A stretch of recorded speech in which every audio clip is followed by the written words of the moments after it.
Hi all, thank you for listening to Human Monsters. I also want to thank those of you who donate to the Patreon account. There will be more rewards coming down the pipe, such as giveaways. From now on, every week, a winner will be drawn from the Patreon pool and will receive a psychic reading from me online. I am a card reader and astrologer, and I will do a reading for you online should your name be chosen. Once again, the Patreon link is www.patreon.com/leader1 www.patreon.com/leaderone. Thank you and enjoy the show.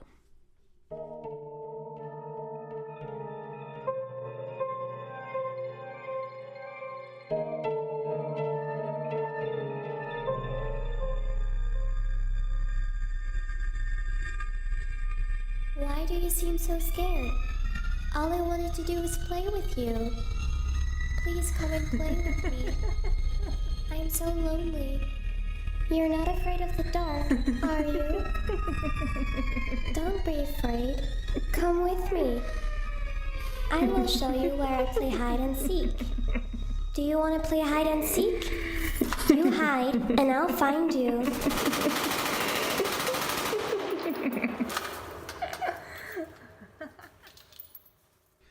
The period in the history of the German city of Dusseldorf between February and November of 1929 was long remembered as a reign of terror. The offender is one of the most notorious criminals in Germany's history preceding the Third Reich. Part 1. The Oligarch Child. February 9th, 1929. Around 9 a.m., workmen discovered the body of an 8-year-old girl near their place of employment. She was lying beneath a hedge. Her body faced a wide open space, so it was only by serendipity that her corpse was found. She was wearing a full set of clothes and a cloak. The clothes had been neatly adorned. The clothing was burnt. Her underclothes were still smoldering. These are some findings reported by the coroner. An odor resembling that of petroleum emanated from the body. There were blood stains on the clothes, particularly on the upper body. The girl had been wounded numerous times in her chest. The wounds were inflicted with a passage through the clothing. On the inner part of her underpants, near the vagina, were 2 small blood stains. The microscopic presence of semen was found, though it was such a small specimen that full ejaculation was ruled out. There was fluid blood which spouted from a 1 centimeter long wound at the entrance of her vaginal cavity. Her hymen had been torn. The thighs were blackened and discolored due to burning. The hair on her head was black and charred with bald patches. There were 13 wounds on her left breast. Her face was bloated and livid. The stab wounds on her left breast were clustered in an area smaller than a hand. 5 of the wounds penetrated her heart. 3 of the stab wounds pierced the left and right pleurae, which are sacs that surround the lungs that enable lubrication between the membranes. 3 stab wounds penetrated her liver. There were 750 cubic centimeters of blood in her pleural cavities. Death was assumed to be swift due to internal hemorrhage. No soot had been inhaled. It was speculated that the offender wished only to burn the clothing, not the girl's flesh.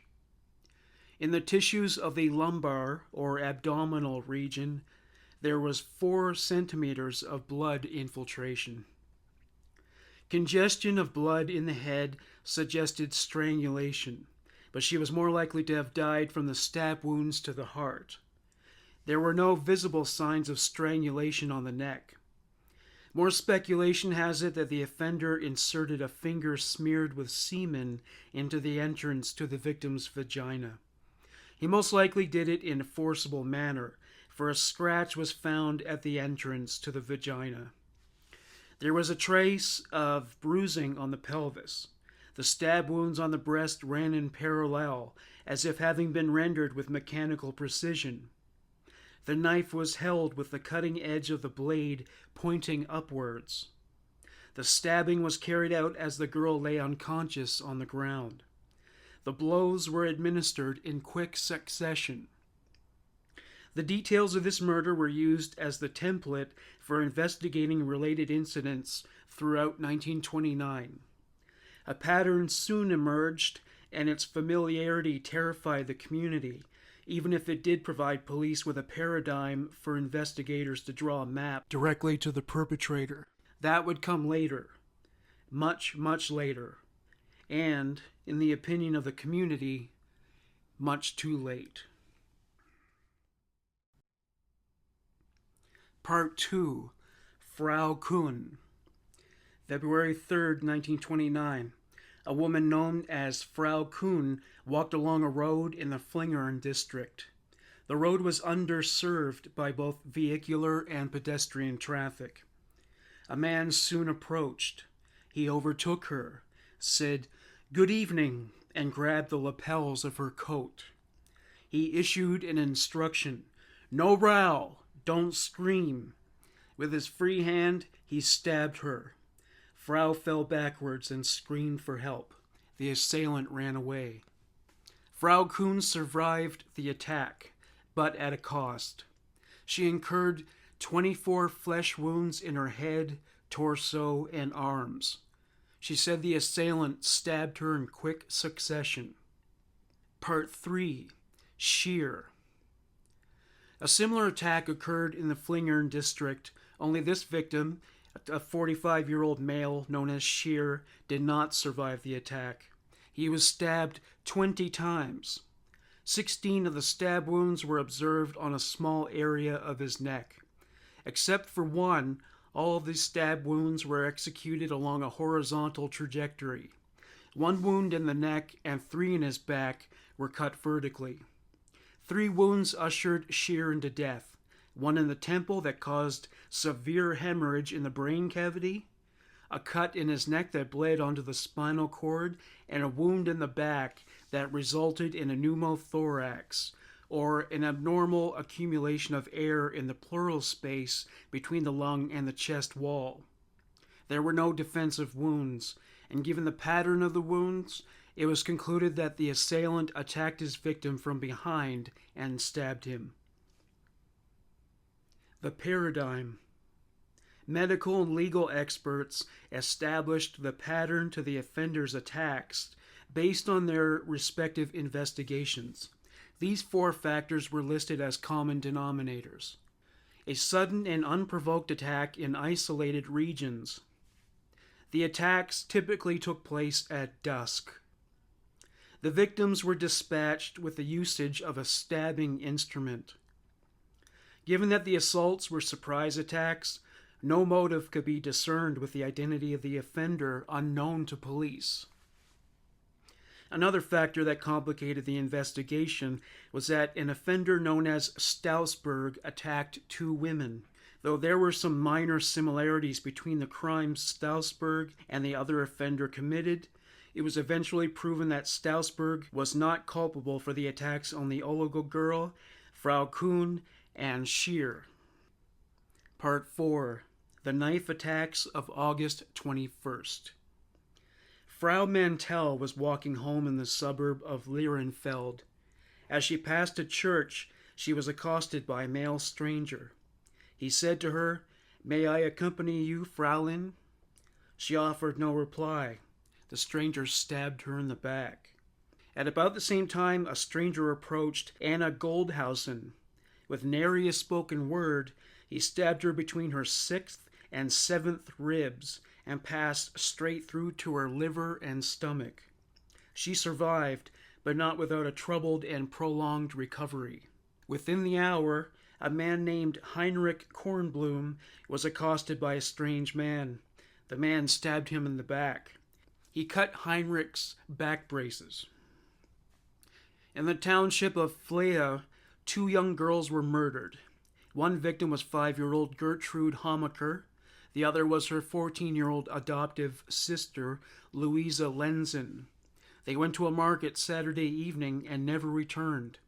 A search party took to the streets that evening, but they were not located. Sunday, 6 a.m. The bodies of Gertrude and Louisa were found on the market garden, which was located only 200 meters from their home. Gertrude lay on runner beans. Louisa was spread out on a freshly turned bed of vegetables. They were both lying in the prone position. Their clothing did not appear to have been tampered with. No injury had been visited upon their genitalia. 9:15 p.m. the previous day, some people heard the cries of "Mama, Mama" from the general vicinity of the market garden, but nobody attended to the matter. Gertrude Homaker was stabbed in the chest, with the blade striking and severing her right carotid artery. The artery was completely detached. A wound was struck into her neck, measuring from 7 to 13 centimeters in length. It was cut sidewise, airing on the right side of her neck. It curved toward her ear. The wound in question was made with 2 slashes of the blade. One of them nearly cut her larynx. A compression was applied to her epiglottis. Between the epiglottis and the esophagus to the right were markings indicative of hematoma, or localized bleeding. Their dimensions were nearly identical to those of an almond. Her lungs were swollen with an accumulation of blood. Louisa Lenzen bore 2 knife wounds on the right side of her neck. The cuts were relatively superficial, stopping at the scalp. There were signs of a throttling or strangling. There were bruises on the right side of her neck. They were left with the application of 4 fingertips. 2 scratch marks were found under the left side of her jaw. She was stabbed in the back, with 3 wounds to the right of the spine and 1 on the left. The cuts on the right side penetrated her lung and abdominal cavity. That wound passed all the way to an aorta. In the left pleural cavity were 750 cc's of blood. The victim was stabbed through her clothing. The measurement of the wounds ranged from 18 to 20 to 25 and 30 millimeters. The right lung was also punctured. Sunday evening. A sex crime was discovered. 26-year-old domestic servant, known by her surname Schult, was approached in the afternoon in the township of Oberkassel by a man unknown to her. He appeared to be about 34 years old. They established a rapport, and she accompanied him as they paid a visit to the outdoor market at Nice. Eventually they made their way to the meadows near the Rhine River. When they stopped to rest, the man, who identified himself by the name Baumgart, made many aggressive sexual overtures. He conveyed in no uncertain terms that he wanted to have sex with her that very moment. She did not cooperate, so he forced himself on her. He pinned her to the ground and tried to remove her underwear. She fought back as best she could. She backed up her resistance by saying, "I would rather die." The words had only escaped her lips when she felt a painful piercing sensation in her neck. Baumgart said, "Then you shall die." He continued to stab her. The final slash was made in her back. He visited this blow with so much aggression that the blade of the dagger broke. He pulled away and said, "Now you can die." He ran away. Once out of sight, the girl cried out for help. A coterie of young people came to her aid and took her to hospital. The Schult woman presented with 3 wounds on her head and neck. There was a slash on her right earlobe and a large diagonal wound on her neck. She was fortunate in that this wound was superficial. The examination revealed 10 more wounds in addition to these. 4 were cut into her left lower jaw. On her right upper arm, the ulnar nerve was severed. 6 more stab wounds were found on the left nape of her neck, her left shoulder behind the axilla line, and on her chest. The deepest wound was inflicted between her first and second lumbar vertebrae. Fluid oozed out from the puncture. Her left leg was paralyzed. The broken dagger blade was stuck in the first lumbar vertebra. This incident was significant to the investigation of these crimes, for the victim survived and remembered the assailant.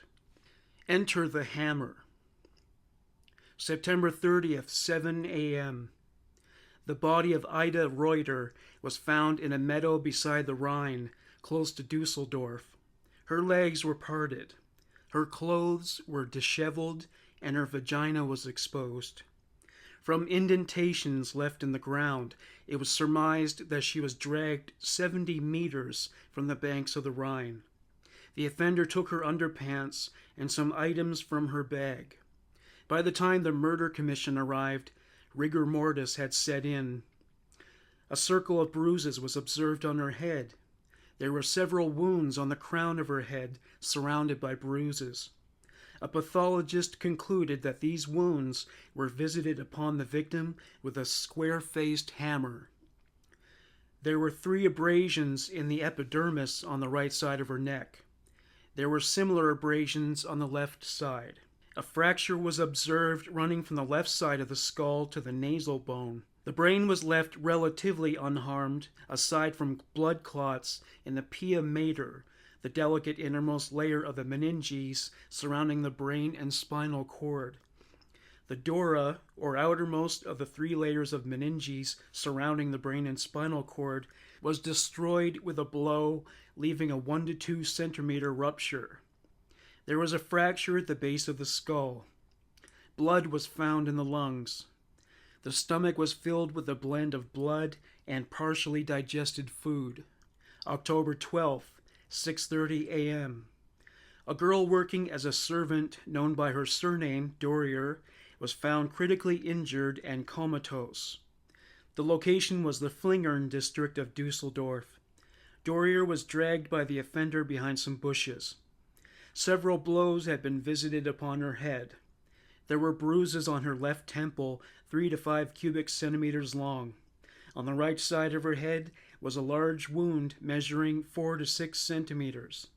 On the occiput, or back of the head, a bifurcated wound was found that measured at 9 centimeters. At the entrance of her vagina, a large tear measuring at an area of 1 centimeter by 1 centimeter was observed. In the mucous membrane, imprints of fingernails were found. Both of the temporal muscles, i.e., the muscles situated in the temples of the head, were lacerated and the adjoining parts of the skull were splintered. On the left side of the head, the dura was perforated. On the right side, it was torn with a slash measuring between 4 and 6 centimeters. Both temples were battered. The brain was injured superficially with 2 nut-sized wounds on the left temple. It was concluded following the post-mortem examination that these injuries were delivered by blows with a hammer. After the vagina was dissected during the exam, a tear was found on the posterior wall. October 25th, 8 a.m. Frau Meurer, 34 years old, was walking home through the isolated Hellweg area within the Flingern district. A man approached her and said, "Aren't you afraid? Quite a lot of things have happened here already." Whatever the man was selling, Frau Meurer was not interested in buying.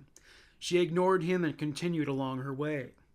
She was brought into hospital unconscious an hour later. An attending physician found oval-shaped wounds measuring at 2 centimeters. Lacerated edges exposed the bone of the scalp. She was discharged 2 weeks later, completely cured. Her wounds were determined to have been delivered with a hammer or some other kind of blunt instrument. Her wounds were similar to those of Dorier. In the Hofgarten district of Dusseldorf, Frau Wanders was assaulted. She was a prostitute and had just procured work for the evening. A strange man suddenly approached. After negotiating with him for a moment, he struck her on the head with such force that she was rendered unconscious. When she came to, she went to the police and received treatment in hospital for 4 head wounds.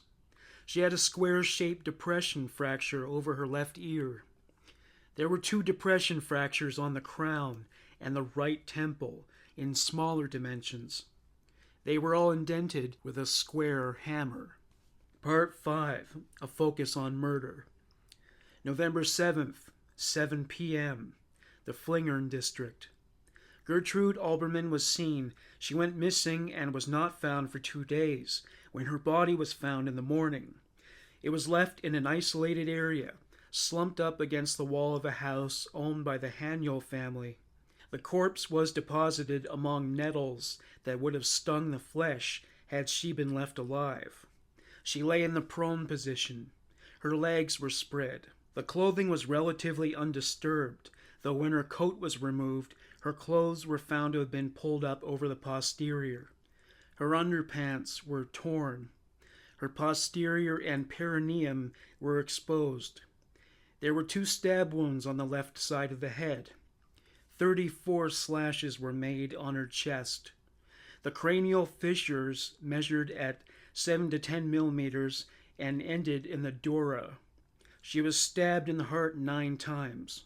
3 holes were found in the heart, 5 in her liver, 4 in her stomach, and 3 in her spleen, and several more in her lungs. 2 more were found in the aorta, with 1 penetrating. Those wounds were measured at 3 to 4 millimeters. 3 wounds were observed in the left kidney and 1 in the right kidney. The vagina was saturated with blood, the entrance of which was torn up to the labia majora. Sperm was found in her vagina.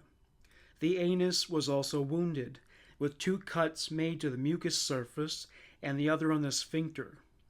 Most of these wounds measured between 9 to 16 millimeters. It was determined by the pathologist that the slashing movements made with the knife were struck in an upward trajectory. The depth of the wounds measured, in some cases, at 12 centimeters. A few hours after the body of Gertrude Alberman was found, a communist newspaper received a document that came to be known as the, quote, murder letter, end quote. It had been posted the day before in the evening.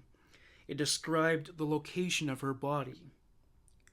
This wasn't the first occasion that such a communique was issued.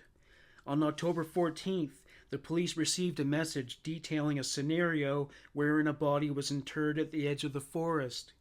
A plan containing details marking the exact spot where the body was left was included. On November 15th, the body of servant Maria Hahn was found. She was last seen in a beer garden with a man. She was stabbed thrice in the left temple, with wounds measuring between 11 to 13 millimeters. The wounds pierced through her skull and into her brain. Her neck was cut 7 times in one small spot, measuring at an area of 5 by 5 centimeter superficial wounds. She was stabbed 10 times in her chest, with the wounds covering an area measuring 13 to 22 centimeters. Each puncture was measured as being between 9 to 11 millimeters. 6 were superficial and 2 penetrated the heart. There were 2 in the pleura. There was a small amount of blood, still in liquid form, in her pericardial sac, or the double-walled sac containing the heart and roots of the great vessels. Coagulated blood was found in the right pleura, measuring at 250 cubic centimeters. Her anus was violated digitally. Excrement and dried leaves were found inside her rectum. The rectum was stretched and left at a size of 12 centimeters in diameter. The pathologist determined that she was raped post-mortem. Stab wounds made in Hahn were estimated to have been made with the same knife that was used to stab the Alberman child. Part 6. The offender. The murderer and rapist became careless. He was sloppy and brazen, almost inviting detection by law enforcement. His name was Peter Kurten. He told the story in his own words during his confession. This is how he detailed the scenario. On the 14th of May, 1930, I saw a man accost a young girl at the railway station and go off with her. Out of curiosity, I followed the couple along the Graf Adolf Strasse, the Karlstrasse, Klosterstrasse, Kölnerstrasse, Stofflerstrasse to the Volksgarten. When the man wanted to go into the dark park with the girl, she resisted him. I seized the opportunity and approached the couple. I asked him what he meant to do with the girl. He replied that the girl had no lodging and that he proposed to take her to his sister. At this point, the girl asked me whether the Achenbachstrasse was in that neighborhood. It was there the man's sister was supposed to live. When I assured her very convincingly that the street was in an entirely different neighborhood, she stepped to my side, and the man made off very quickly. We returned. The girl told me that she was out of work and had nowhere to go. She agreed to come with me to my room in the Mettmannerstrasse 71. Round about 11 o'clock, we got to my room, which is on the 3rd floor. Then she suddenly said she didn't want any sexual intercourse and asked me whether I couldn't find her some other place to sleep. I agreed. We went by tram to Warringer Platz and on towards the Grafenberger Wald, going along the Wolfschott until we came to the last of the houses. Here I seized Butley's with one hand by the neck, pressing her head back very hard, and kissing her. I asked her to let me have her. I thought that under the circumstances she would agree, and my opinion was right. Afterwards, I asked whether I had hurt her, which she denied. I wanted to take her back to the tram, but I did not accompany her right to it, because I was afraid that she might inform the police officer who was standing there. I had no intention of killing Butley's. She had offered no resistance. We had sexual intercourse standing, after I had pulled down her knickers. There was another reason why I could not do anything to her. I had been seen by a friend in the tram. I did not think that Butley's would be able to find her way back again to my apartment in the rather obscure Mettmannerstrasse. So much the more was I surprised when on Wednesday, the 21st of May, I saw Butley's again in my house. Butley's was interviewed by police and corroborated the details given by Peter Kurten. She wrote a letter to Frau Bruckmann about her experience. Bruckmann suspected the perpetrator was the so-called Dusseldorf murderer. She took the letter to the criminal police department. Butley's was questioned and later found the house where Kurten was staying at the time. She had already spoke with several residents of Mettmannerstrasse, asking if they knew the man she was looking for, the man she described to them in intricate detail. Inhabitants of number 71 said that a crying girl once came running from the same direction where Butley's was attacked. She described the perpetrator as having identical features noted by Butley's. The description outlined the personage of Peter Kurten. He lived in number 71. Kurten commented on what happened next.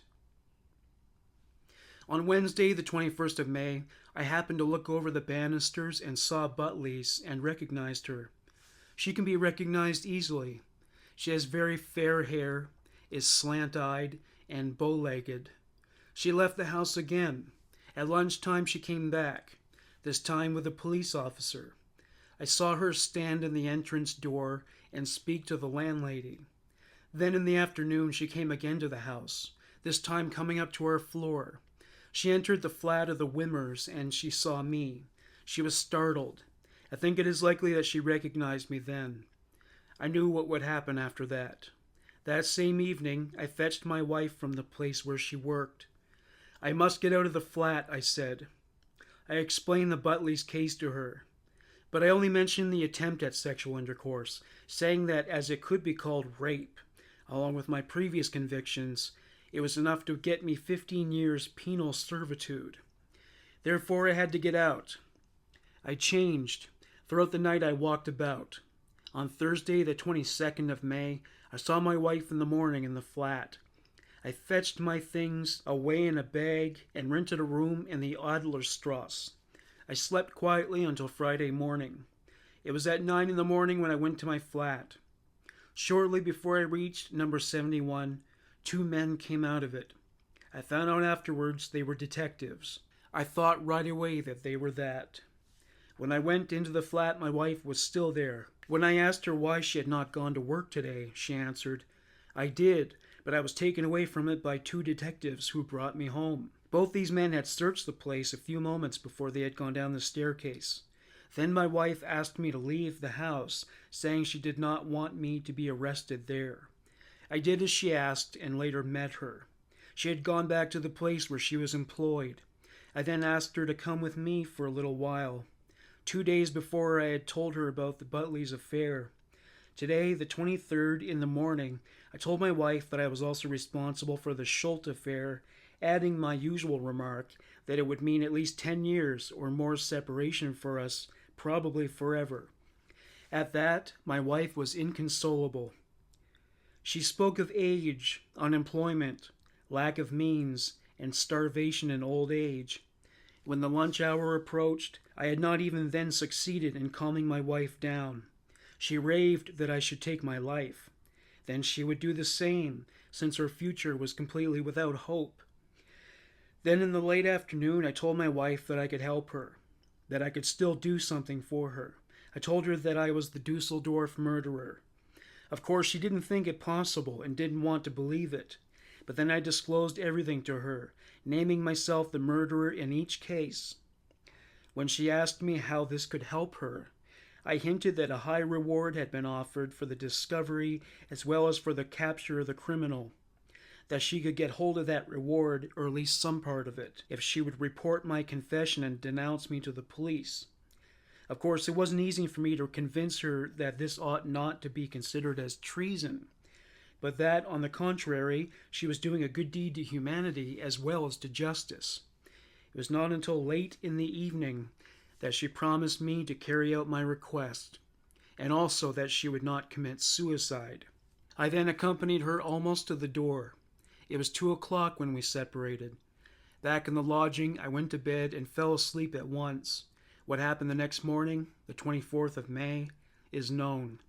First to Bath, then several times around the neighborhood of the Kurten's flat, lunch, a haircut, and then at 3 o'clock I met my wife according to the arrangement, and there the arrest took place. As a matter of fact, my wife had carried out my order a bit too quickly for me. I want to point out again that I never collapsed on the 23rd or 24th of May, but kept steadily before me my purpose to the very end. His wife's recollection of these events differed. In the morning, after the detectives had brought me from the place where I work, my husband came to the flat. "You must have done something awful," I said. "Yes," he replied. "I did it. I did everything." Then with that he left the flat. We then met by arrangement at 11:30 in the morning in the Hofgarten.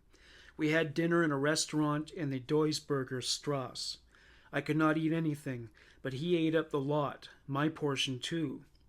At 2 o'clock we were walking over the Rhine Bridge back and forwards. In the late afternoon, I asked him what he meant with his words, "I have done everything." "If you promise solemnly that you won't give me away, I'll tell you something," he said. I promised. "I have done everything that has happened here in Dusseldorf." "What do you mean by that?" I asked. "Everything. The murders and the attacks." "What? Those innocent children too?" I asked. "Yes," he said. "Why did you do that?" I asked him. "I don't know myself," he replied. "It just came over me." Then all the big cases were talked over, including that of Mulheim. When I got terribly excited about it all, he said, "I've done something very silly. I ought not to have told you." That afternoon Kurten was very depressed, and in a way I had never seen before. He told me that he had not cried once in his whole life, but yesterday evening, when he was alone, he had cried bitterly. In the afternoon, while he spoke only about the fact that the detectives were after him, he was quiet and self-possessed. But towards the evening, when I wanted to go home, he was as I have never seen him in this life before. He was very cast down. He could not look into my eyes. All the indifference had disappeared. He burst out with it all, telling of the murders and the attacks, as if some power forced him to do it. I thought he had gone crazy. Nothing had been said about any reward. Frau Kurten notified police that she would be meeting her husband in the Rokas Church Square on May 24th. As he approached her, the police ambushed him. He was arrested without incident and taken to police headquarters. During questioning, Kurten not only opened up about the murders he committed, but he confessed to every crime he had ever committed. Part 7. The Genesis of a Murderer. Peter Kurten was born in 1883 in Koln-Molheim and spent his childhood there. He moved to Dusseldorf in 1894. He served an apprenticeship as a molder in 1897. He became a criminal in 1899. His charges: 1 charge of theft, 1899. 3 charges of arson, 1904. Kurten was incarcerated from 1905 to 1913. More charges: attempted strangulation of Margaret Schaefer, 1913. Murder by strangulation and throat cutting of Christine Klein, 1913. Axe blow to an unknown man, 1913. Axe blow to an unknown woman, 1913. Attempted axe blow to Frau Hermes, 1913. Strangulation of Gertrude Franken, 1913. Arson of a hay rick and hay wagon, 1913. Kurten was incarcerated from 1913 to 1921. Yet more charges: strangulation of unnamed war widow, 1921. Strangulation of a victim identified by the surname Taida, 1925. Strangulation of a victim identified by the surname Meck, 1929. Strangulation of a victim identified by the surname Kiefer, 1929. Strangulation of a victim identified by the surname Wack, 1926. Arson of 3 hayricks, 1927. Arson of a shock of sheaves, 1927. Arson of 2 barns, 1927. Attempted strangulation of Annie Ist, 1927. Arson of 2 barns, 1927. Arson of a plantation, 1927. Arson of a barn, 1928. Arson of a farmyard, 1928. Arson of 2 shocks of sheave, 2 separate incidents in 1928. Arson of a hayrick, 1928.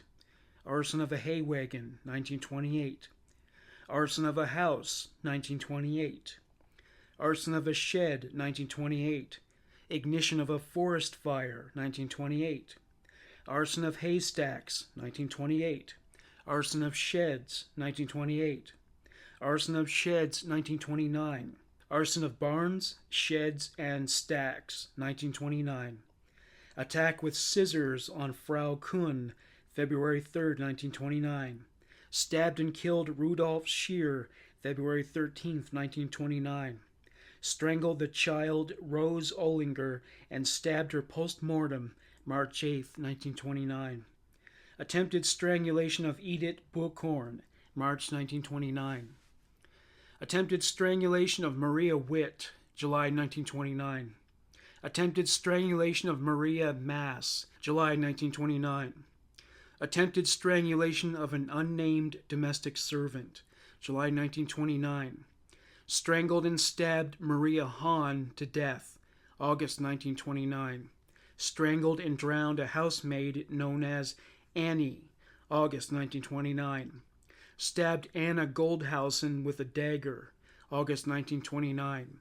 Stabbed Frau Mentel with a dagger, August 1929. Stabbed an individual known as Kornblum with a dagger, August 1929.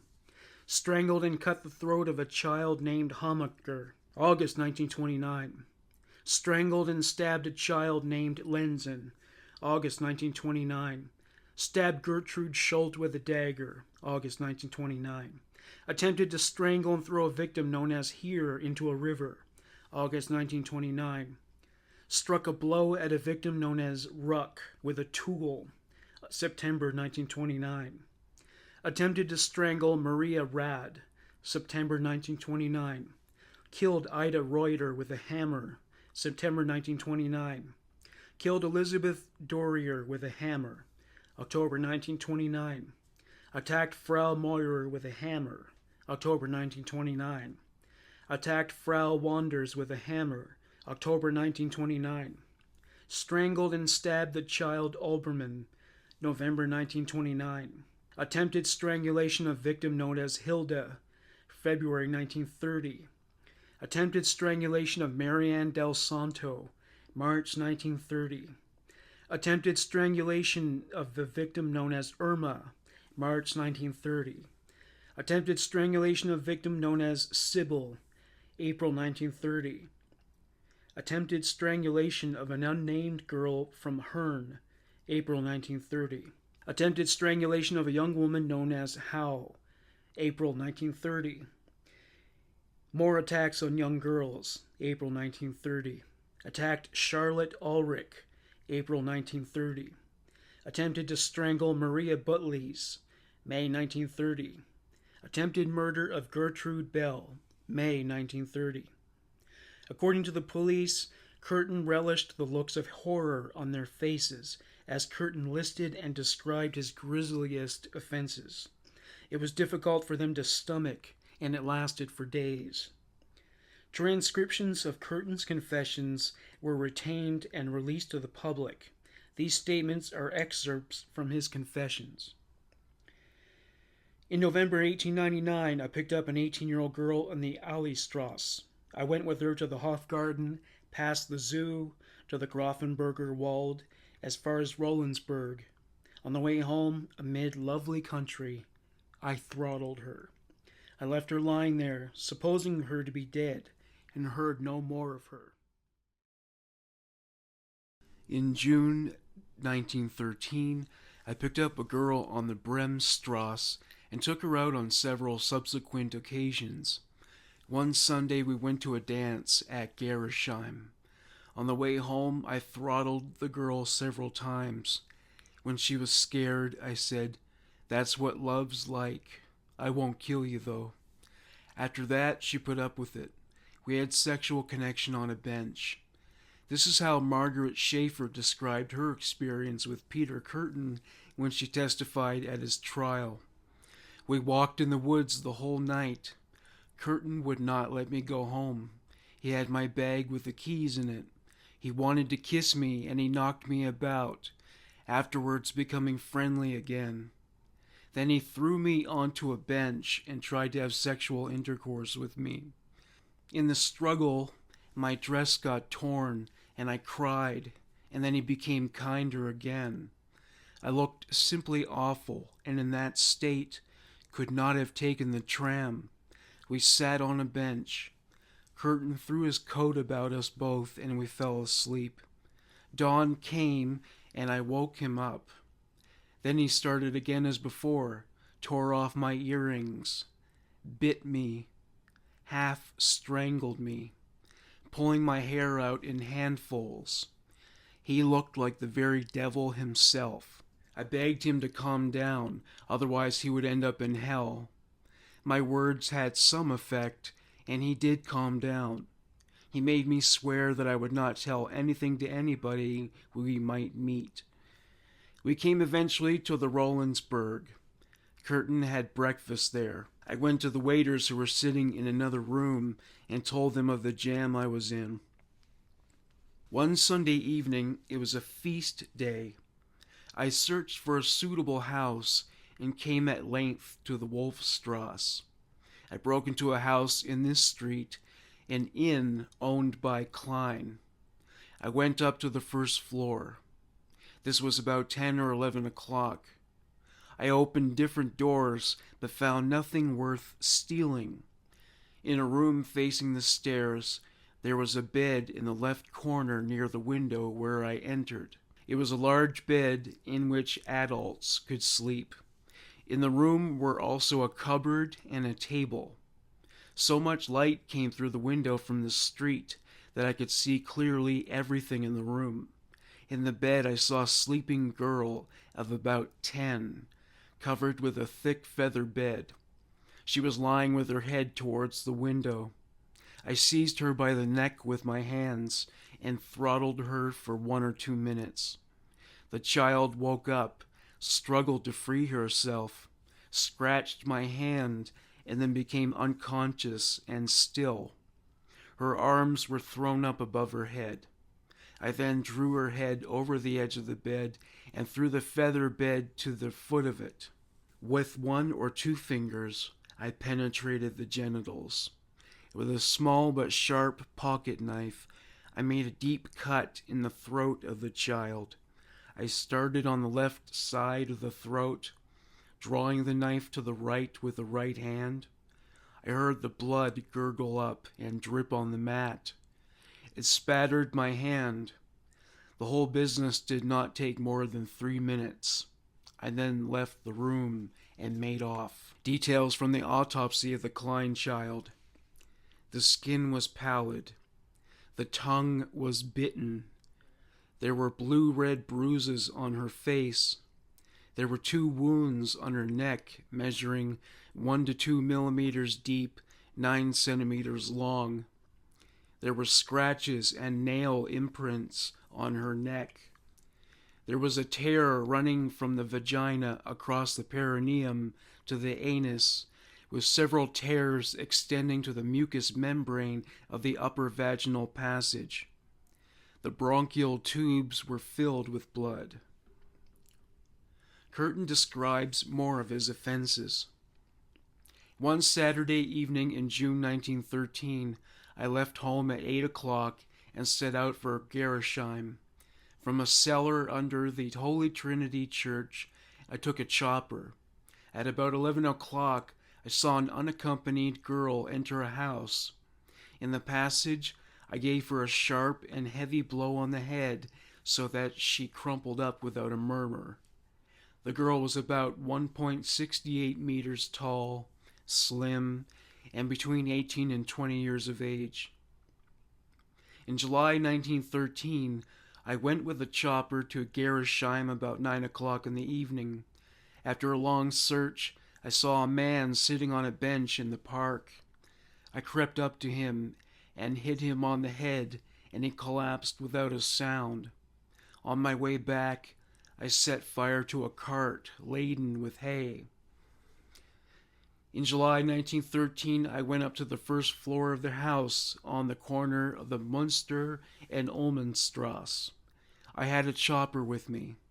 I had been to the house once already to steal. I was just about to cleave through the head of the 16-year-old girl when a man jumped out of bed. I ran away, throwing the chopper on the bed as I ran. At about 9 o'clock in the evening on Saturday in July 1913, I set out for the house of the Loscheks. I had a skeleton key with me, and with it gained entrance to the first floor. I went into a room and up to the bed and strangled one of the children lying in it for some time.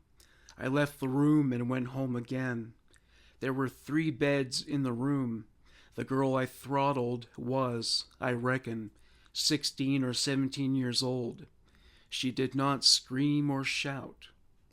I met Tita and had sexual relations with her in the room where she was employed in the Bodenstrasse. I got something good to eat there, too, and I could do with it, for I had at that time to work pretty hard. A week after meeting Tita, I became acquainted with Mek, a housemaid in a situation on the Bergischen Landstrasse. There, too, I got something to eat. I often grabbed Tita by the throat and seized hold of her.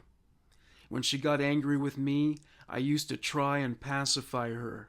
That's what love means, I told her. She let herself be calmed down.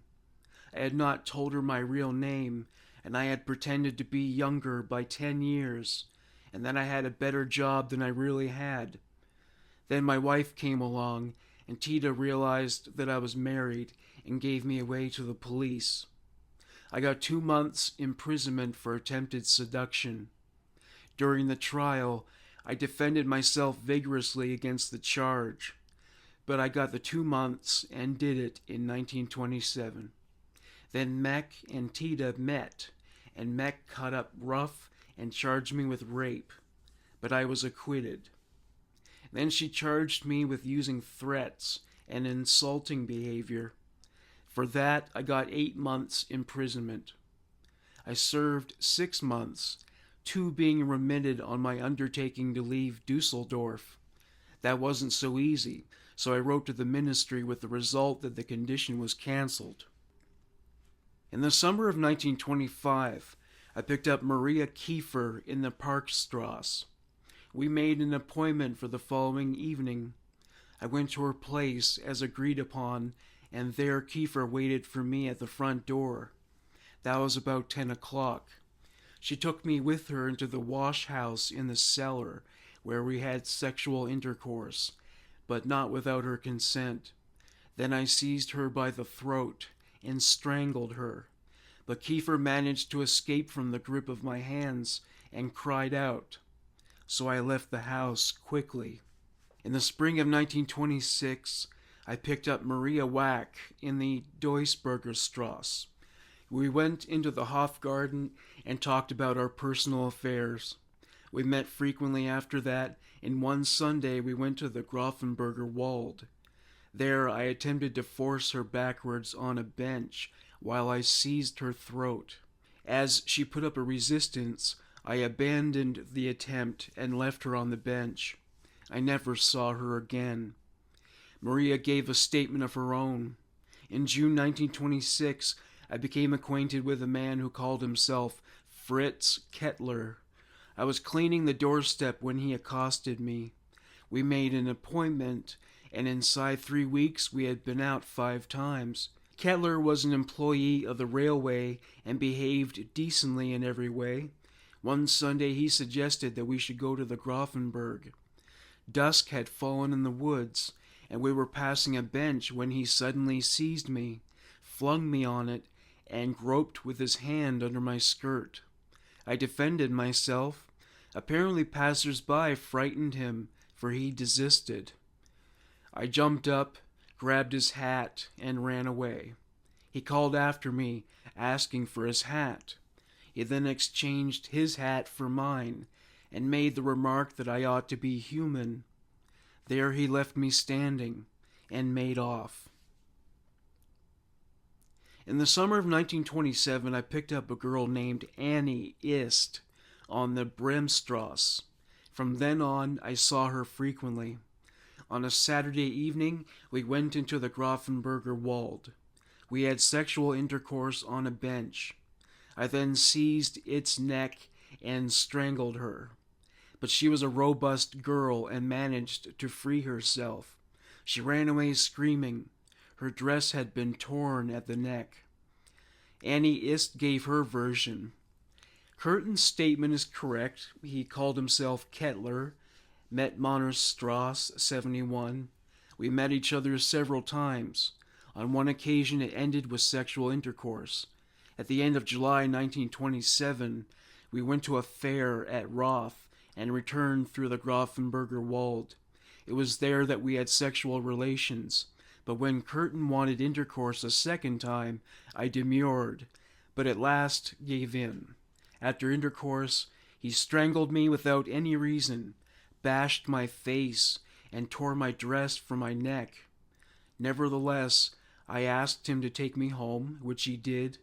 We met each other several times again, but there were no more sexual relations. I got some information about him and discovered that his name was not Kettler and that he was a married man, so I broke off our relationship. When I saw in the newspapers the photograph of the Dusseldorf murderer, I recognized him instantly, but I did not denounce him to the police.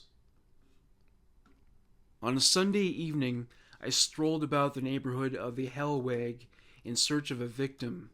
I had pocketed a pair of scissors for this purpose. Towards 6 o'clock, I saw a woman going along the Berdestrasse. I went up to her and shouted, "Stop!" and then, "No noise."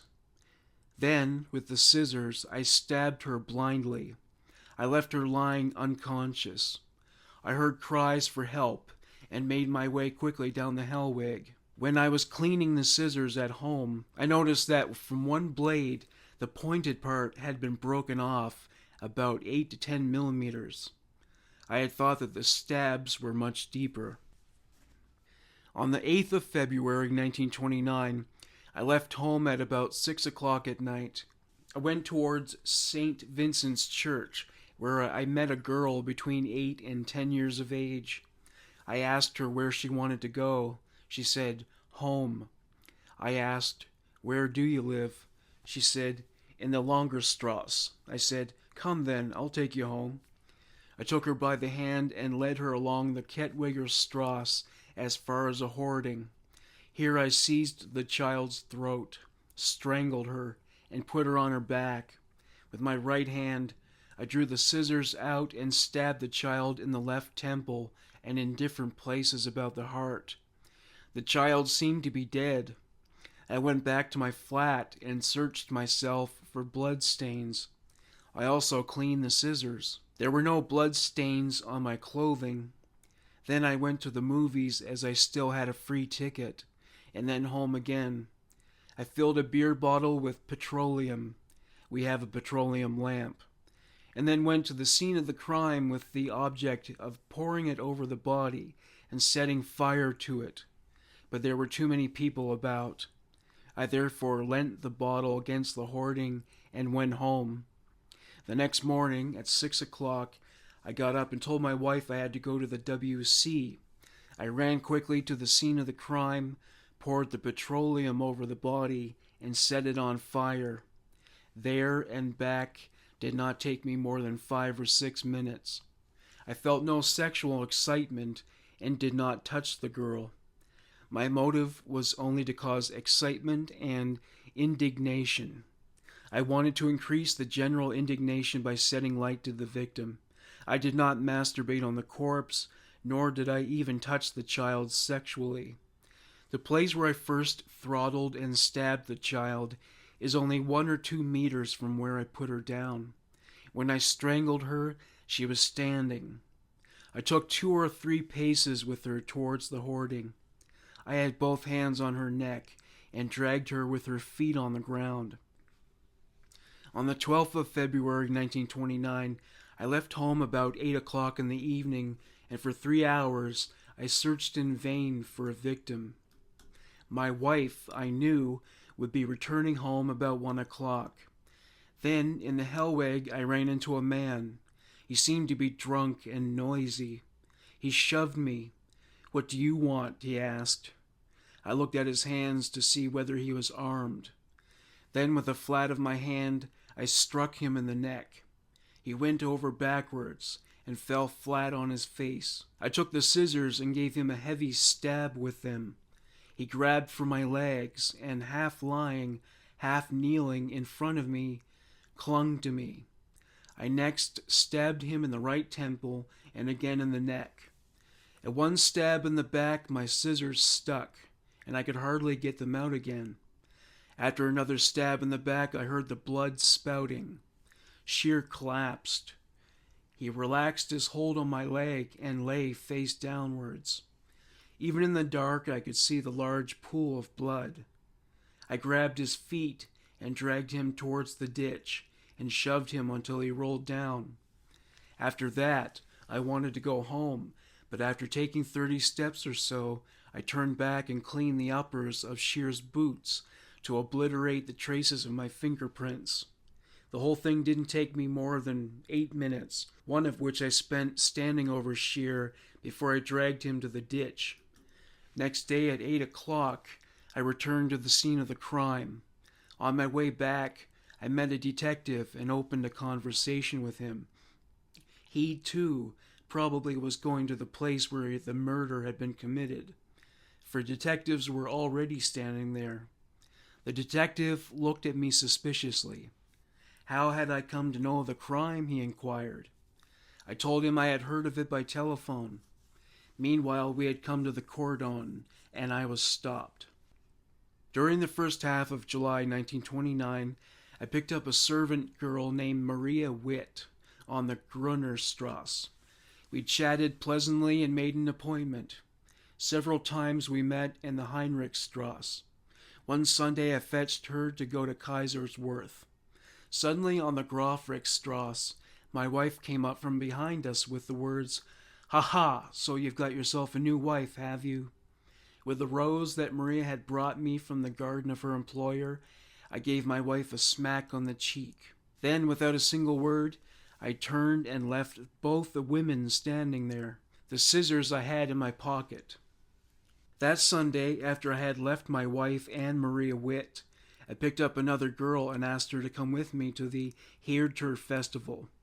We remained there for some time. I bought some peaches, and then we strolled towards the Rhine. We sat there and talked. Meanwhile, dusk had fallen. Suddenly I gripped her neck and strangled her violently, but she freed herself and ran into a tent nearby. Maria Mask commented on this encounter. When the man accosted me and introduced himself, I only caught his Christian name, Fritz, and that he was a post office official. He behaved in every way like a gentleman. We went to the festival, and there he bought peaches. We also went to a beer garden, and afterwards we strolled towards the Rhine. He asked me repeatedly for a kiss, but when it darkened, I wanted to go home. On that, he gripped my neck and, without a word, compressed it. I freed myself and ran towards a little tent. For days, 5 impressions of the nails of his hand were visible on my neck. On the same evening, I picked up a girl on the Oberkassler Brook who called herself Annie. We went to a beer garden. Annie said that she came from Westphalia. When darkness fell, I strangled her throat until I thought she was dead. Then I dragged her along the bank and threw her into the Rhine. On the 8th of August 1929, I was strolling in the zoo district. I hadn't any intention of committing any offense on a girl at the time. On the Hansaplatz, a girl was sitting on a bench. She accosted me. I sat down beside her and we talked pleasantly together and made a date for an excursion to the Neanderthal the next Sunday. On Sunday, punctually at 1:30 in the afternoon, I found myself in the Hansaplatz, where the girl was already waiting. We went to the Neanderthal, visited a beer garden, and then on to the Stinter Mill. We stayed there for 3 hours, drank a glass of red wine each. There also I bought her a slab of chocolate. Towards 7 o'clock we went to Erkrath, where we had supper with beer. We then strolled past the house of the Morps and along by the river. Here we decided to have sexual intercourse. After sexual intercourse, we left the bank of the river and went into the meadow. Here I decided to kill her. I led Hahn to a big bush near a ditch, and there we settled down. It was 9:30. Suddenly, I strangled her until she became unconscious, but she came to herself quickly again. Again I strangled her. After a bit, I stabbed her in the throat with the scissors. She lost a lot of blood, but regained consciousness, repeatedly asking me in a feeble voice to spare her life. I stabbed her in the breast, a blow that probably pierced the heart. I then gave her repeated stabs in the breast and head. The process of dying probably took an hour. I let the body roll into the ditch and threw branches over it. Then I crossed the meadow and came to the road that runs from Morp-Papendal Highway. I had taken the handbag of Hahn with me. From it, I took the watch of the dead girl. I made a gift of it to somebody later on. The bag with the keys I threw into an oat field. When I got home, my wife was already in bed. Next morning, we had a row because she was suspicious about the night before. She became so excited about it that I made up my mind that I would have to find some way of seeing that the body of Hahn wasn't discovered. Otherwise, my wife would connect the bloodstains on my clothes with it. So I went again on Monday after finishing work to the scene of the crime and pondered where I could bury the body. I went back to the flat and fetched a shovel, inventing an excuse to give my wife. Near the scene of the crime, in the corner of the wood, I dug a deep hole in a fallow field and carried the body along the footpath, avoiding the oat field. By the hole, I put the body down. I got into the hole and dragged the body down to me. Here I laid it on its back as one buries a body. A shoe had slipped off when the body was dragged down. and I laid it beside it. Then I filled the hole. During the whole of this funeral ceremony, a sentimental feeling possessed me. I caressed the hair, and the first shovelful of earth I strewed thinly and gently on the body. I stamped the earth down and smoothed the soil as it was before. As my shirt had become bloody in carrying the body, I took it off and washed it in the river and put it on again, still wet. I hid the shovel near the river. Then I went home and arrived there about 6 o'clock. My wife began reproaching me, asked me where I had been wandering all the night. I had cleaned my shoes thoroughly in the grass, using a cleaning rag which I always carried with me. I then drank coffee and went to work in the same clothes. After I had put the body of Hahn in the grave, I removed her wristwatch. 4 weeks later, I gave the watch to Kaite W. W lives in the same house where I live. She often came into my room, and we repeatedly had sexual intercourse. Kaite W later denied Kurten's claim that they had a sexual encounter. She identified as a virgin whose vagina had an enlarged introitus, or the opening that leads to the vaginal canal. Kurten confessed to more murders. On the day of the coronation ball at the Lirenfelder Festival, I worked overtime until 10 p.m. I went to the Schützenplatz on the Erkraderstrasse in search of a victim. I watched the young girls, how they went home in different directions. I followed two, and presently they stopped before a street door. I passed them thinking that one would probably go on. I crossed to the other side of the street and saw that one girl had gone on. I went back again to the other side of the street, keeping my dagger in readiness. I stabbed the girl in the left breast. It was the girl Goldhausen. She collapsed without a sound. I then went off with the dagger unsheathed. I heard cries for help. When I went down the Erkraderstrasse, I saw a woman coming along. I offered her my company. The woman did not answer, but crossed the road. I followed her and stabbed her twice in the back from behind. I then went across the field path. I saw a man lying in a ditch and just about to crawl up the bank. I gave him a stab in the back. I sheathed the dagger and hid it near the Erkraderstrasse. I watched how the physician and ambulance arrived and how a crowd of curious people gathered round. I pictured to myself the indignation of the population, and then went home. It was 2:30. On the 24th of August, I went out about 8 o'clock and took the dagger with me. I had heard that the festival was on in Flea. Until 10 o'clock, I was on the lookout for a victim on the streets of Flea. I saw two girls. They went down a field path. I followed them and told the bigger girl to fetch me from a kiosk 4 cigarettes for 20 pfennigs. She ran off and I stayed behind with the smaller girl. I seized her by the throat, took her over my arm and carried her across the field to another small field path where beans grew. Here I put down the Hammacher child, who was now unconscious, drew my dagger from my pocket, and slit her throat. I stood over the body of the child with my legs apart and cut from my left to the right. I returned the dagger to the sheath, put the sheath into my hip pocket. I went back to the place where Lenzen, the bigger girl, had left us. She gave me the cigarettes. I seized her by the throat and strangled her. With my left arm, I seized her round the body and carried her, still throttling her, down the path, round the bean patch to the garden, so that I was hidden by the beans. I loosened my right hand. Lenzen slumped down. I realized that she was not quite unconscious. She moved about and began to scream. I then seized her throat with my left hand, and holding her down like that, I drew the dagger from my pocket with my right hand, and in that position I stabbed her in the breast and side. I then relaxed my grip.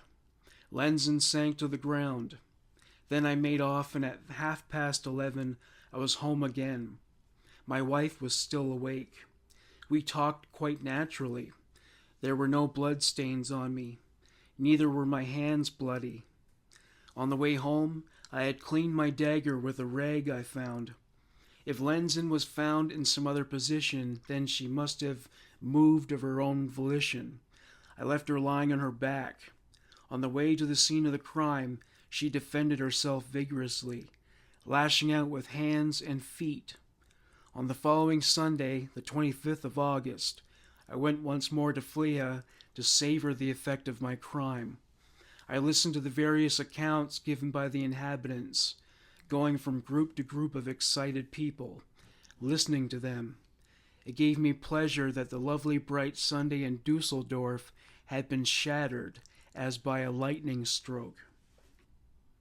Just about that time my obsession was rather strong upon me. Feeling fairly sure that I would be successful in finding a victim on that day, I had pocketed my dagger. I crossed the Rhine bridge to Oberkassel, and there accosted a young girl. Together we went to Nice, where the fair was in progress. I suggested that we should take the path across the Rhine meadows on the homeward way. As we went along, we repeatedly embraced and kissed each other. We sat down near the Rhine, and I caressed her, but she refused me sexual intercourse. I knelt beside her, caressed with my left hand her hair, then I seized my dagger with my right hand and attempted to cut her throat. She shouted out loudly and struggled hard. Then, blindly, I went on stabbing her. Her shouts, however, attracted people who called out, "What's the matter?" I went off, but remained standing in a ditch nearby, and so saw how Schult was found by some people. I went quietly over the dam to the Rhine bridge. I could still hear them calling, "Quick, police!" At the last stab, I noticed that my dagger was broken, therefore I threw it away. In Oberkassel, I took Schult's bag from my breast pocket, took out the watch and a picture, and threw the bag in a garden. Sitting on a bench, I awaited the arrival of the police. I was curious to know how much time would elapse before they arrived. Some 20 minutes passed, and the thought of the police busy with my victim relieved my tension. I thought that certainly Schult would die of her wounds. Under the bright light of the street lamp, I examined my clothes for blood, and then I went home. There was no blood on me. Gertrude Schult's version of the event. Kurten had been decent to the very end. There was no talk of kissing until after we had settled down. Then he tried to pull off my knickers and threw me backwards. This tussle did not last more than 2 minutes.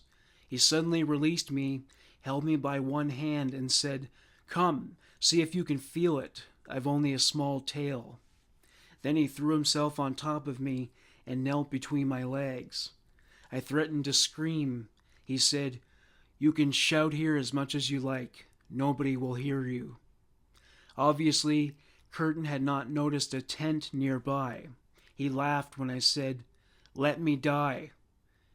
"Then you shall die," he replied. I felt a cut on my throat and shrieked. I felt another painful stab in my back, and then became unconscious. It was on a Saturday, and I picked up a girl on the railway station. We went to Schumacher's and drank a glass of beer, and then walked in the Hofgarten until 1 o'clock in the morning. Lena seemed prepared to go home with me. As the last train had gone, we went along the banks of the Dussel, through Flingern to the Ostpark. There I seized Lena's throat and strangled her. She defended herself stoutly, at which I released her again, but I strangled her again and at last pushed her into the Dussel. Lena's take. I met a man who promised to find some digs for me. On the banks of the Dussel he tried to rape me. When he did not succeed, he pushed me in the Dussel. I only just managed to save myself. In the autumn of 1929, I met a couple in the Rothstrasse. I wanted to interfere, so I hit the man over the head with a chisel. The man ran away. Then I hit the girl several times with a chisel. She fell down. I went off. That is not how Sophie Ruck remembered it. Her recollection. I was cycling on the Roststrasse. From a side street, a man rushed out, dragged me off my bicycle, and hit me on the head. For a short while, I was unconscious. Then people came. It was on the 31st of August, 1929, at 10 o'clock. I was most certainly alone. Towards the end of September 1929, at 8 o'clock in the evening, I waited for a victim on the Dreherstrasse, but not until about midnight did I see a woman approaching. I walked towards her, seized her throat, and strangled her. We both fell down the bank into the field. I felt for the woman's sexual parts through her clothing. She shouted loudly for help. So I cleared out. I was chased. It was the only time I was ever pursued. Rod's version. Kurten seized my sexual parts and wrenched them round so that they were swollen. Otherwise, his evidence was true. One Sunday I left home at 6 o'clock in the evening. I had pocketed a hammer. At the railway station I saw a young girl, accosted her, and proposed a walk. We had a beer at Schumacher's and walked through the Hofgarten and over the Rhine Bridge to the Poplar Wood. During this walk, night had fallen. Reuter hesitated to go any further. Therefore we turned back.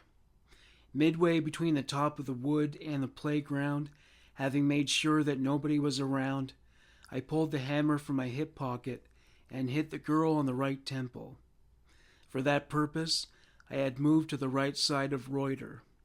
Without a sound, she collapsed. People were approaching from the wood. I dragged Reuter from the dam down to the meadows. Here I waited until the people had passed. Meanwhile, she had regained consciousness. She said, "Let me alone." Then I dragged her a good deal further. I gave her other hammer blows on the head and misused her. I pulled off her knickers to wash my hands with them in the Rhine. I left Reuter and went back to the Hanselie, taking her little case with me.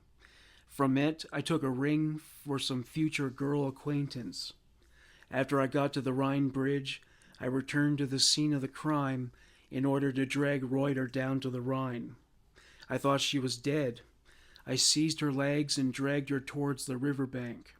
But I noticed a man with a dog, so I cleared off again. I left home on a weekday, about 9 o'clock in the evening, putting the hammer in my hip pocket. By the Residenz Theater, I met a young, slim girl who later told me her name was Dorier. I asked her to come for a walk. At first, she did not want to. In the end, she went with me to Schumacher's. We went by tram to Grafenberg and walked along the banks of the Dussel. Dorier was on my left. Suddenly, I gave her a violent blow on the right temple. In order to do so, I stepped back. Without a sound, Dorier collapsed. I grabbed her wrist and dragged her several meters from the path. I then used her sexually, after having pulled off her knickers from one leg. I then gave her more heavy blows with a hammer on the head. After the first blow, she didn't say anything more, but only groaned. I took off her cloak and also the hat, which was very bloody. I hid these things in the bushes. You can see from that how excited I was. I left home at 8 o'clock in the evening. The hammer I used on Reuter and Dorier I had hidden outside. I fetched it and pocketed it. In the Bruckstrasse, I noticed a woman going down the dark Hellweg. I followed her and overtook her near the first new building. I started a conversation about the Egyptian darkness of the Hellweg and about the general unsafety. We arrived at the railway arch.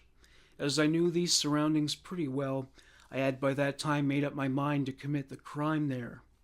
I stepped to the right side of Frau Meurer, took a step back and gave her a heavy blow with the hammer on the right temple. I don't know whether I actually hit the temple. The woman collapsed without a sound. I gave her more hammer blows, as she lay on the ground. I took her attaché case and went back down the Hellweg. Later on, I threw away the case. After the Moirer, I did not go home but to the Hofgarten. I was accosted by a woman smoking a cigarette, who asked me to go with her. I went with her to the Onnesberg, where the path was concealed by bushes. Here Wanders stopped in order to have sexual intercourse with me. I turned her round, meanwhile taking the hammer from my hip pocket, and struck her on the right temple. Without a sound, Wanders collapsed and fell over the low railings. I then gave her several further blows on the head. In doing that, the handle of the hammer broke, and the head flew off into the bushes. I left Wanders lying where she was, and went on. Wanders was repulsive to me, for I knew she was a professional prostitute, and I never accost that kind of girl. After a quarter of an hour, I returned to the place and searched in vain for the hammer. On the 27th of November, 1929, I set out with a pair of scissors about 5 o'clock at night. I met a little girl at the Ockerstrasse. I talked to her and asked her quietly if she could come with me. We went into the open across some allotments as far as the wall of the Haniel's place. The child went with me quite willingly and did not cry. I seized the child's throat and strangled it. I stabbed it in the left temple. The child collapsed without a sound. With my left hand, I held fast to her throat, knelt down, and stabbed the child's breast with my scissors. With the right hand, I felt the vagina, after having removed the knickers. Then I carried the body a few meters towards the Lennelstrasse and put it into the stinging nettles. I cleaned my hands on the wet grass. It was raining. There were no bloodstains on me. I met a girl in the Schotelstrasse. We went to Schumacher's and then to Grafenberg. We spoke about sexual relations on a bench. She was very nervous. Suddenly at midnight I seized her by the throat and strangled her. She defended herself vigorously. I had sexual intercourse with her lying on the bench. I then accompanied her to her flat in the Kronachstrasse. She promised she would not say anything about the strangling. On the following Sunday, the 2nd of March, I went again to the Kronachstrasse to make sure that Hildegard had not reported the matter to anyone. She was already leaning out of the window waiting for me. Together we visited several beer gardens. Then we went to my flat, undressed, and went to bed. Before we had had sexual intercourse, my wife returned unexpectedly. She remained quite quiet, merely asking the girl to dress herself, after which she took her back to the Kronachstrasse. In the middle of March 1930, I offered to treat a girl to beer at Schumacher's. She told me she was not averse from perversions. We decided to practice some of these, and for that purpose we went to the Grafenberger Wald. There I suddenly strangled her. She defended herself. I could have anything I liked from her. I answered, "I don't want anything from you," and strangled her again, but she managed to free herself and ran off. Marianne Del Santo gave a statement about this incident. Kurten introduced himself to me as a well-to-do bachelor. He said I could sleep very nicely in his villa out of town. In the woods, I wanted to turn back. He then suddenly seized me from behind by the neck and threw me to the ground and strangled me. I tried to appease him, but like lightning he seized me again. I fell to the ground. He stood over me without his legs spread. I kicked at him with my feet. I managed to release myself. I ran away and hid in the bushes.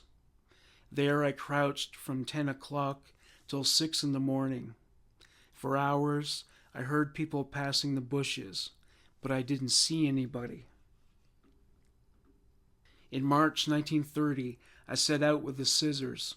At the railway station, a girl accosted me. I took her with me to Schumacher's and went with her to the Grafenberger Wald. She called herself Irma and I reckon she was between 22 and 24 years old and about 168 centimeters high. Near the Hirschberg, I seized her by the throat and throttled her violently. She defended herself vigorously and screamed. I pushed her down the bank to the Wolf Ravine and cleared out. Becker's version. I arrived in Dusseldorf from Cologne and was accosted by a gentleman. We wanted to go to his flat. While in the woods, I still believed that we were on the way to his flat. Kurten then said that he had only enticed me there and tried to pull me down to a bench, pulled my dress up, tore my knickers down, and seized my sexual parts. I defended myself and rearranged my clothes. He then wanted to lead me further on by the arm. After a few steps, he pushed me forcibly down the slope. I called for help and rolled over and over several times until I reached the bottom. I had broken my umbrella beating Kurten when he tried to rape me. On the 30th of March, 1930, I picked up a girl in the Königsallee. We chatted together on a bench in the Hofgarten. Then we agreed to take a walk together on Sunday in the woods. During this walk, we had sexual intercourse on a bench, and I strangled her. As there were passers-by, I cleared off. At the station, I accosted a graceful girl about 20 years old and 165 centimeters in height. We went to a cafe, and from there to Oberkassel. In a deserted place, I suddenly strangled her. She cried out loudly for help. I released her and made my way back to the station. When I alighted, I saw that the girl was alighting too. The following Sunday, I saw her again in the Graf Adolf Strasse. I turned up Steinstrasse. Suddenly somebody seized me by the arm. "You come along with me to a policeman." I recognized the girl instantly and said, "What about you coming with me to the policeman too, to tell him about my purse, which you stole within 30 marks in it?" With that, I threw her off. One Friday, I became acquainted with a girl 30 years of age in the Königsallee. I went with her into a care and then to the Hofgarten. We sat there until 11 o'clock. Suddenly, I gripped her under her clothes. She smacked me in the face. I smacked her back. Howe gave a statement about this incident. I became acquainted with a nice man, a builder's assistant, named Franz Becker. In the Hofgarten, he made love to me. He drew me towards him and tried to feel me under my skirt. With my clenched fist, I punched his eye. He punched back with his fist, so that my mouth bled. He said, "Is that what I get for treating you in the cafe?" I gave him 3 marks, and he gave me back 2 marks, 15 pfennigs. He kissed the blood from my mouth. He wanted to detain me longer, but I ran away. He shouted after me, "Consider yourself lucky that we are not alone in the Hofgarten."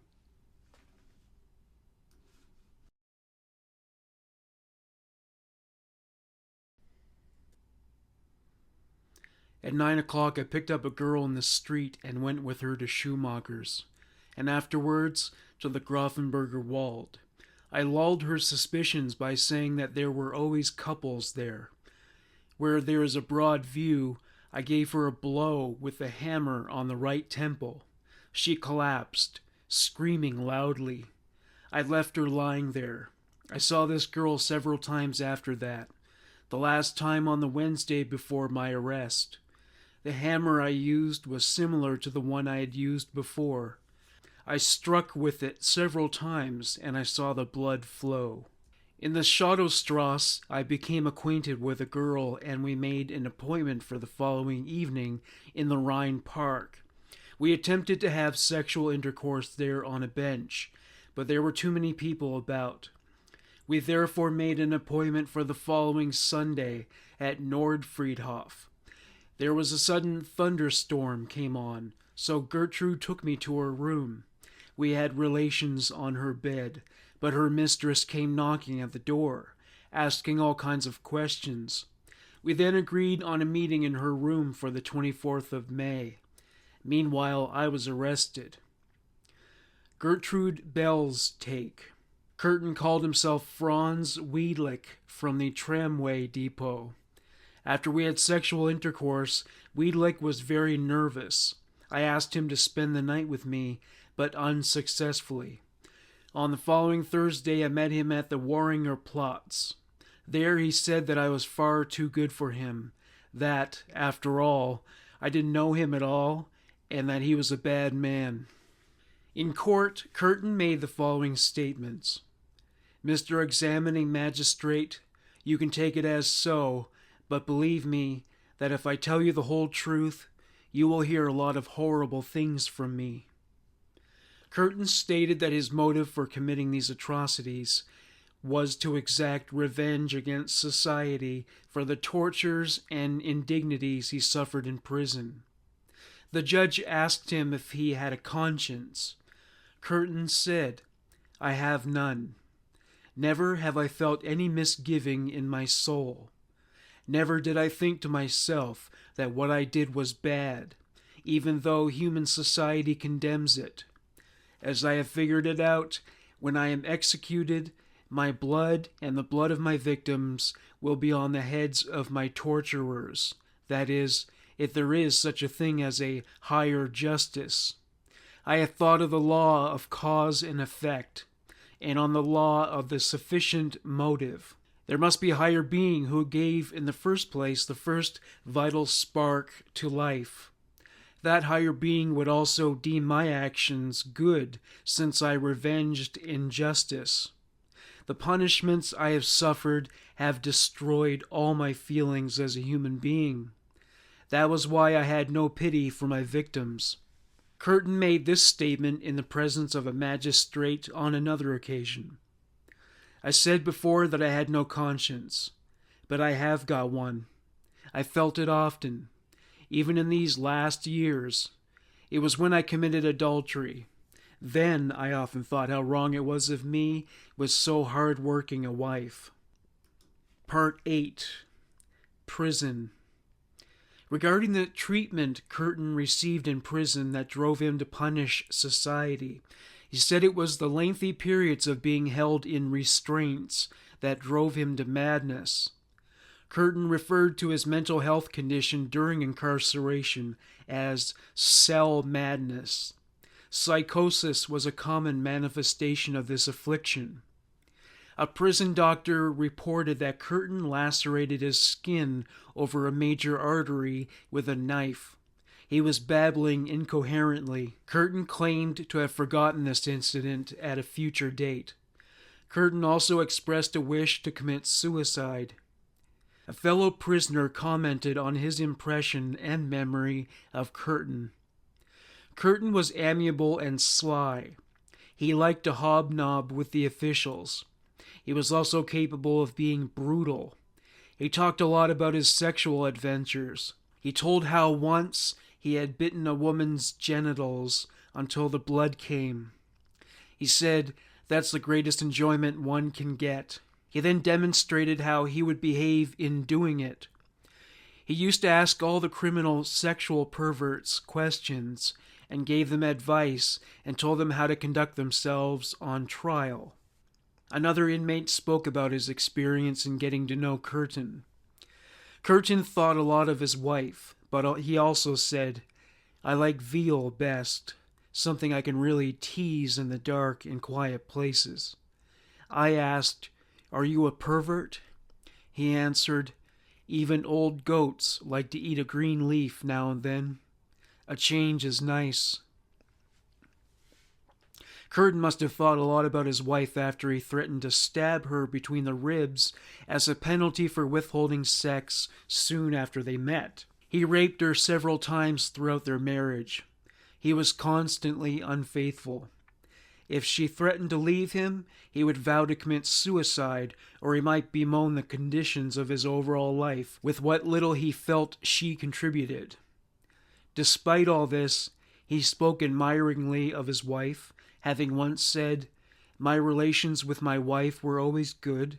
I did not love her in the sensual way, but because of my admiration for her fine character. Generally, though, Kurten was a misogynist. He even alleged that his own sister wanted to have sex with him. This theory was based on her tenderness toward him, with many kisses and other forms of physical affection. Part 9. Motive. Kurten was interviewed by a psychologist. He was asked about his motives. He had this to say: "So far as the motives of my crimes are concerned, as I have so far described them, I took everything I said about my excitability and inner tension from books, names, Lombroso. The statement of motive I made was the result of the trend of the criminal director's questions. He was so preoccupied with the psychological aspects of the case. Even so, I am bound to say that I did have a constant desire. You will call it the urge to kill, and the more the better. Yes, if I had had the means, I would have killed masses. I would have caused catastrophes. Every evening, when my wife was working late, I scoured the town for a victim, but it was not so easy to find one. The sexual urge was strongly developed in me, particularly in the last years, and it was stimulated even more by the crimes themselves. For that reason, I was always driven to find a new victim. Sometimes even when I seized my victim's throat, I had an orgasm. Sometimes not, but then the orgasm came as I stabbed the victim. It was not my intention to get satisfaction by normal sexual intercourse, but by killing. When the victim struggled, she merely stimulated my lust. For example, I would like to quote the case of Oligarch, for which Stausberg was wrongly accused. I didn't have sexual intercourse with the child. It wasn't necessary because I had already ejaculated. The reaction had already set in while I was throttling Oligarch, but not ejaculation. It was only while I was stabbing her that the excitement ended in ejaculation. I had my member out and ejaculated without erection, which is much nicer. That happened, too, with Hahn, and gave me a shudder down the whole back. I want to explain to you also, Professor, about your conclusions as to the sexual parts of the child Oligarch.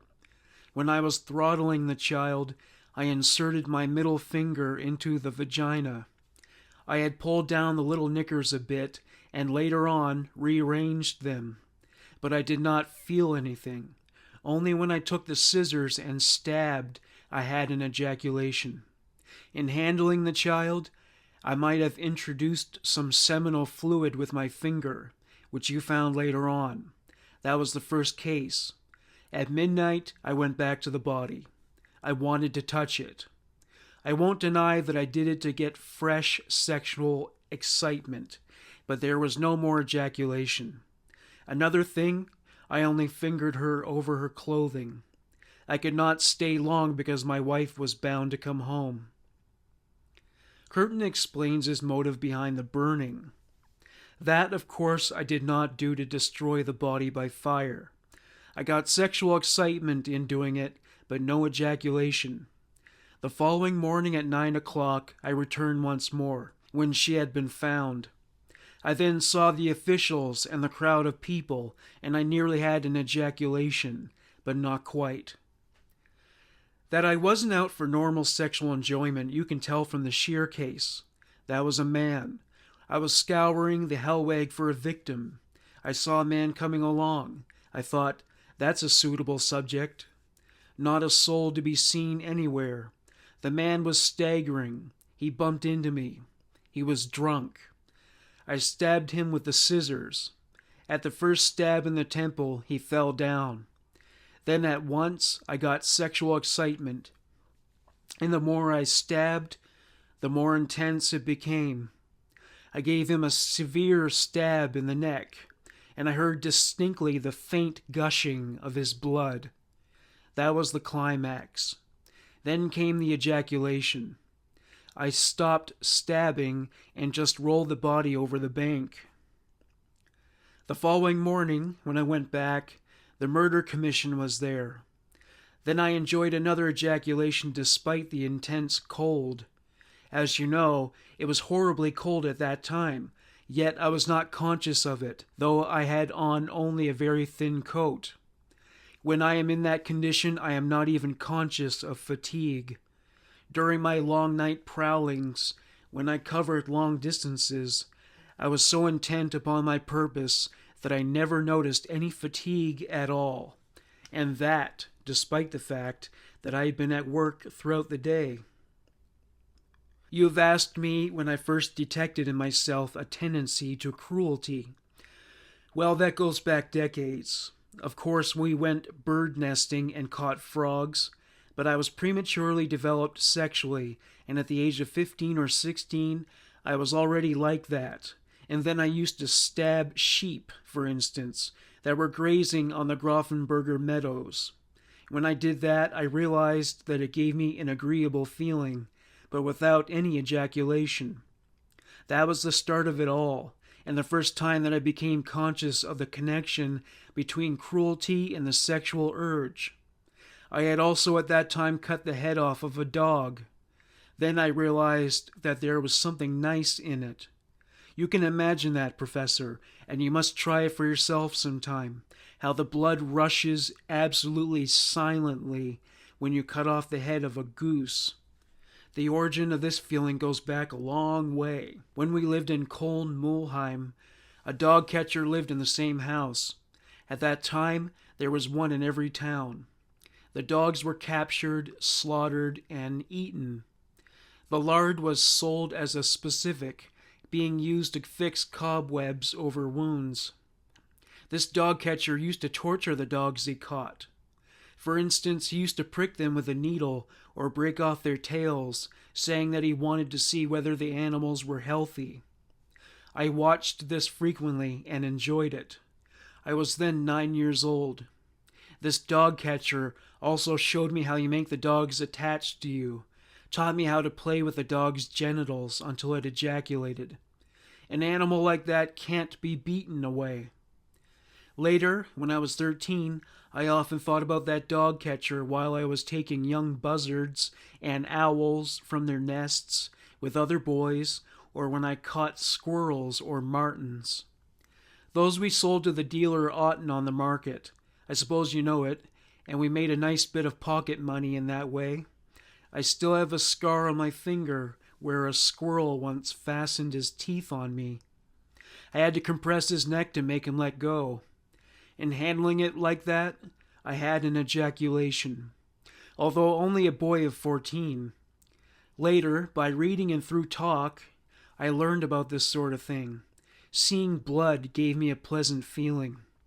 At that time, the slaughter of pigs in people's homes was more frequent than it is now, and I always liked to watch it. Already, as a schoolboy, I loved to see fires. The shouting and the excitement were fun to me. Whether my youthful onanism had anything to do with it, I don't know. That was not very important. It was only temporary. By the time I was 13, I knew all about sexual matters, and in my own home, I saw my parents have sexual relations. Of course, I soon decided that I would try for myself.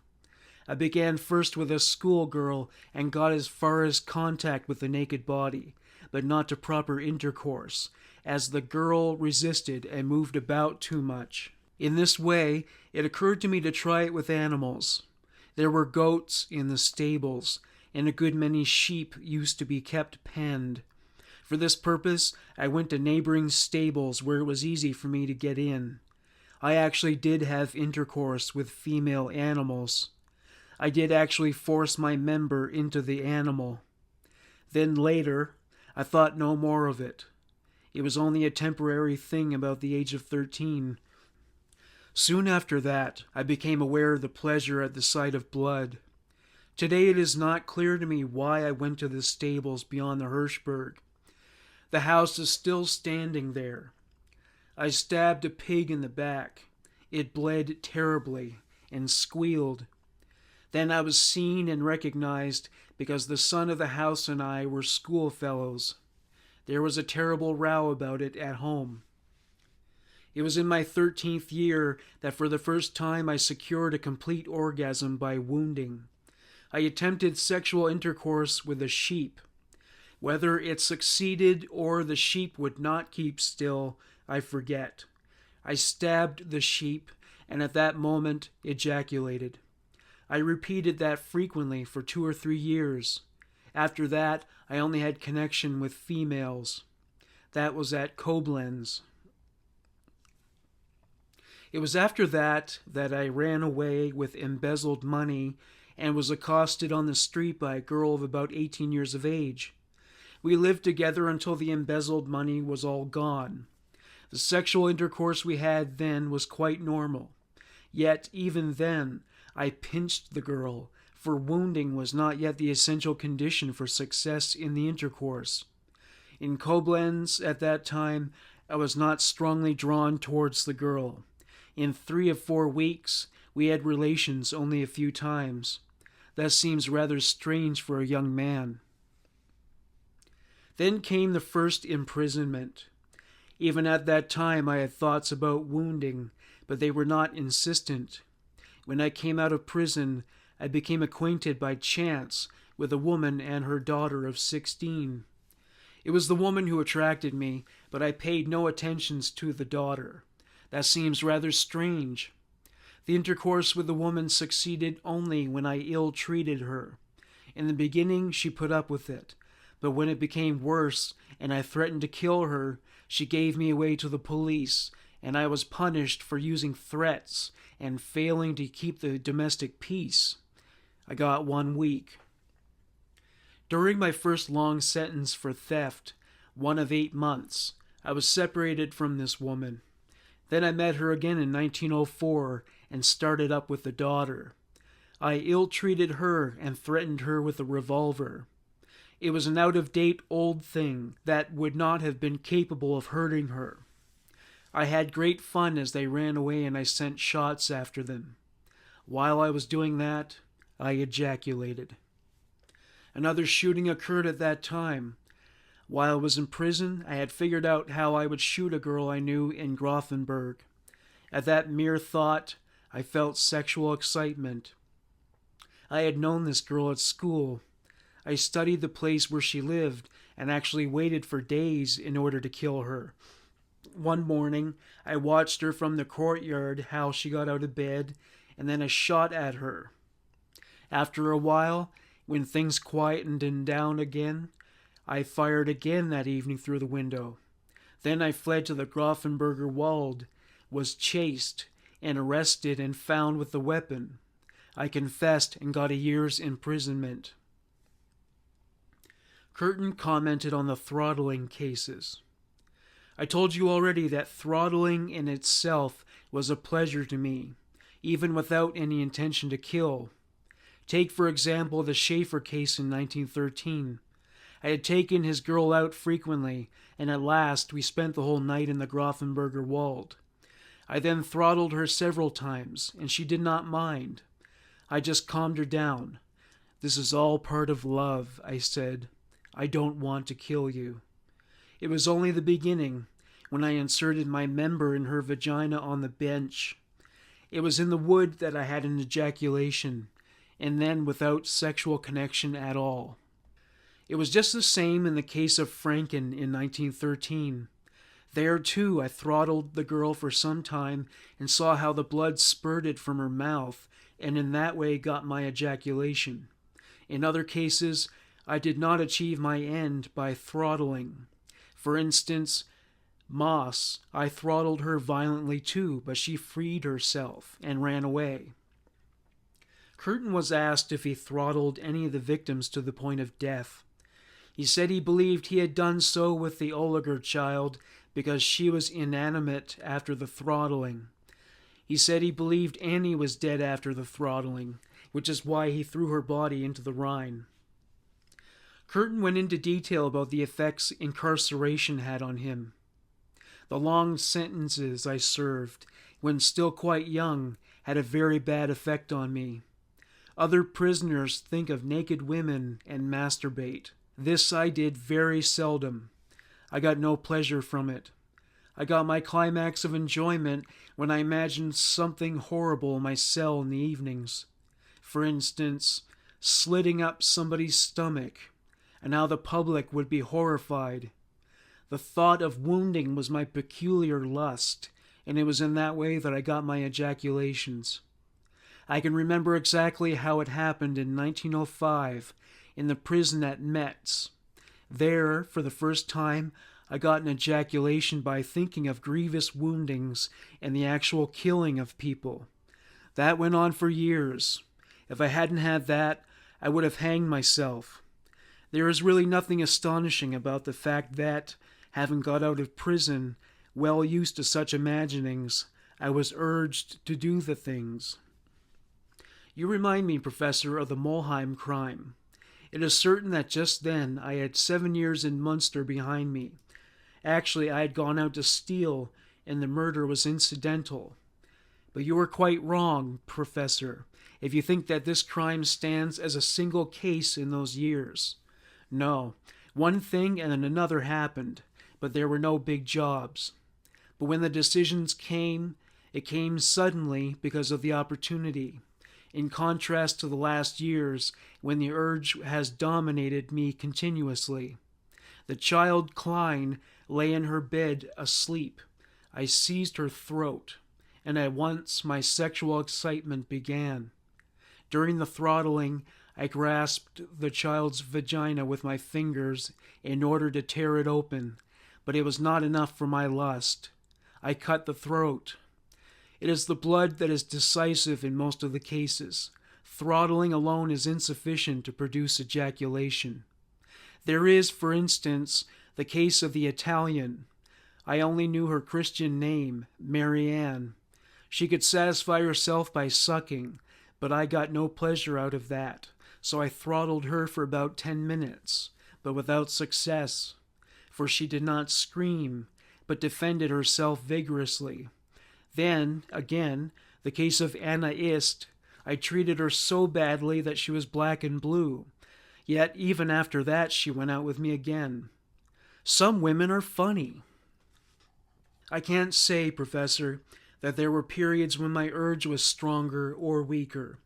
Only during the period of hunger in Brig prison I became a walking corpse and had no desire for sex. That is why nothing had happened at Altenburg. I only ill-treated women in order to get an ejaculation, but without complete sexual intercourse. It was only when I came to Dusseldorf and began to have relations with Taida that I indulged more frequently in cruelty. In the beginning, Taida put up with it. Then, when she learned that I was married, she charged me with it. Besides her, I had Meck and Kiefer in the Parkstrasse at the same time. When there seemed to be long gaps in the list of my crimes, I confess it is due to the terms of imprisonment, or to the fact that I failed in some projected assault. There are smaller attempts in between which I do not remember clearly myself, and therefore have either not confessed or divulged. It was during this period that I committed arson on many occasions. I did not reveal all of the arsons during the investigation by the police. I then gave another reason for these crimes, but that was because it was more or less suggested to me, and out of egotism, I did not contradict them. It is not true that I wanted to kill the vagabonds sleeping in the haystacks I fired. It is a fact that I had no such thought. In my imagination, arson played the same role as other mass accidents. When the people dashed about, screaming, I enjoyed it immensely. The bright glow of the fire at night was exciting. But one thing is certain, the frequency of the cases in these last years was due to the injustice of the sentences I served. When in 1926 I was sent to the remand prison, I was absolutely mad. I had the feeling that I was innocent. To that feeling were added imaginings of a sexual kind. Therefore, after my release in 1927, many more arsons took place than are mentioned on the list here. Besides, in addition to the case of Ist, there were minor cases of attempted throttling. In 1927, I was sentenced again for false pretenses, which weren't false pretenses at all. Tida had sworn falsely. In 1928, I again suffered an unjust prison sentence for alleged threats and insults. I was absolutely innocent. I resent that even to this day. You will now realize, Professor, why there were frequent arsons from 1927 onwards. I must answer your question whether I was suspected by anyone with a no. I revealed everything after my arrest and without being asked. I don't want to pretend to you, Professor, that a desire to boast had not something to do with that confession. It was a bit of Kurten Sr. coming out in me. You must try to put yourself in my place. The highest police officers were hemming me in. They all marveled at me as a miracle. That was why I took on more than was really true. For instance, the murders in Altenburg, the details of which are fresh in my memory from gossip. They often marveled at my memory. Things that happened 20 or 30 years ago, I can describe to you with every detail. I can recall the day and the hour of every arson I committed. But the statements which I made previously about wanting to kill the down-and-out sleeping in the haystacks by firing them are true only insofar as I had no original intention of killing people in that way. During the firing itself, the thought that human beings might be burnt added to the sensations that I experienced. I always watched the fires, usually from near at hand, so near in that I have been asked to give a helping hand. Otherwise, I was among the spectators of the street. The shouting of the people and the glare of the fire pleased me. During big fires, I always came to an ejaculation. If you see in the list sometimes several arsons in one evening, then I had had no success with the first or the second. I also ejaculated when I fired the woods. It was a lovely sight when one pine after another was consumed in the flames, fanned by the sharp east wind. That was wonderful. At the arson in the Wolfsop, I had no success in the beginning, so I left it and made my way to the Stutzhof farm and set a barn alight.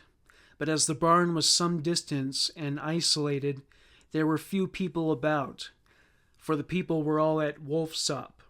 So I went back again to the barn. Meanwhile, some excitement had started up. Fire engines came up, rumbling. The tiles of the roof cracked with the heat, and the reports of them bursting resounded to the borders of the woods. The owls then hooted, and I ejaculated. Again, when I fired the peat belonging to the Hahn, there was not enough noise. A policeman had to come around and arouse the people, and even then they didn't get up. That is why that same evening I set fire to the Hohenzollern colony. That was another matter altogether. The whole colony crowded together, and I ejaculated. I tried to set fire to the Dusseldorf orphanage several times, but the fire always petered out again. I probably ought not to have done it because of the orphans. The 3 arsons of January 1929 that took place on the same evening also came about because it was too quiet at the first fire at the Papendel haystack. The second fire at the barn in the field did not catch, and only at the third fire, when the stack was blazing and there was a great commotion, did I have success. Kurten delves further into the subject of his sexual acts. You ask me how it is possible for me to have normal sexual intercourse at all. Well, if I don't ill-treat the woman during the intercourse, then I get no orgasm. Even with my wife, I had to use a sort of fantasy. Otherwise, I was impotent. It was usually my wife who took the initiative for intercourse. After we had been married 6 months, she used to say, "Are we married or aren't we?" She has always had to help me get an erection, and even then, in order to succeed, I had to conjure up all kinds of fantasies, and then it took a long time. So too with my victims. I never succeeded without brutalities, not even with Hahn. She believed that I had had complete intercourse with her, but I did not ejaculate. Without violence, my member slackens quickly in the vagina. It was so with Butley's and the others with whom I was supposed to have had complete connection. I have told you already that the main thing with me was to see blood. Here I must tell you of another recent case. Whenever I happened to be near a serious accident in the street, I felt sexually excited. A short time before I was arrested, I saw a brakesman fall from the freight wagon of a streetcar on Erkrotherstrasse and go under its wheels. The blood gushed out, and I pretended to assist the victim. I then had an orgasm. Such cases happened frequently, even with animals. Thus, once on the corner of the Mintrope Strasse, I saw a horse that had been knocked over by a tram. The animal bled to death. By chance, I saw it all and ejaculated. Whether I took a knife or a pair of scissors or a hammer in order to see blood was a matter of indifference to me or mere chance. Often after the hammer blows, the bleeding victims moved and struggled, just as they did when they were throttled. I never got an orgasm at the start of these proceedings, and for that reason I had to continue them. For instance, the Alberman case. I felt nothing while actually throttling. That was why I repeated what I did in the Mulheim case, putting my fingers in the child's vagina. On that, erection took place at once, and I then introduced my member into the vagina of the child.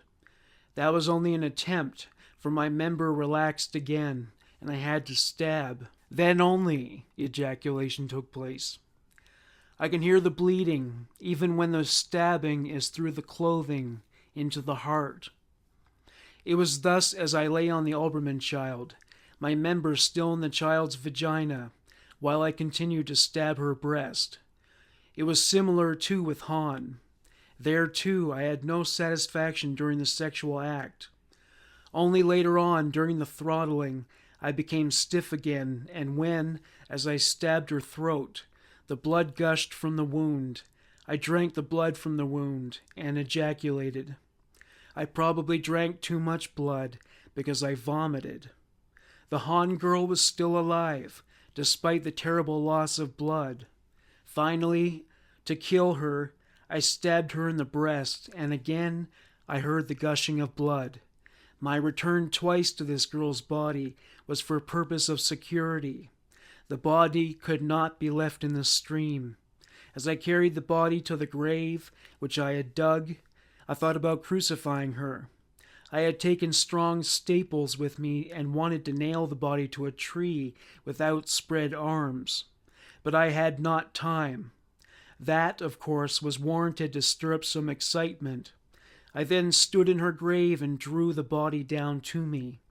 In fingering it and holding it firmly, the upper part was naked. I became once more sexually excited and had an orgasm. It struck me that the body was not stiff, but quite flaccid. She hung limp over my shoulder when I carried her.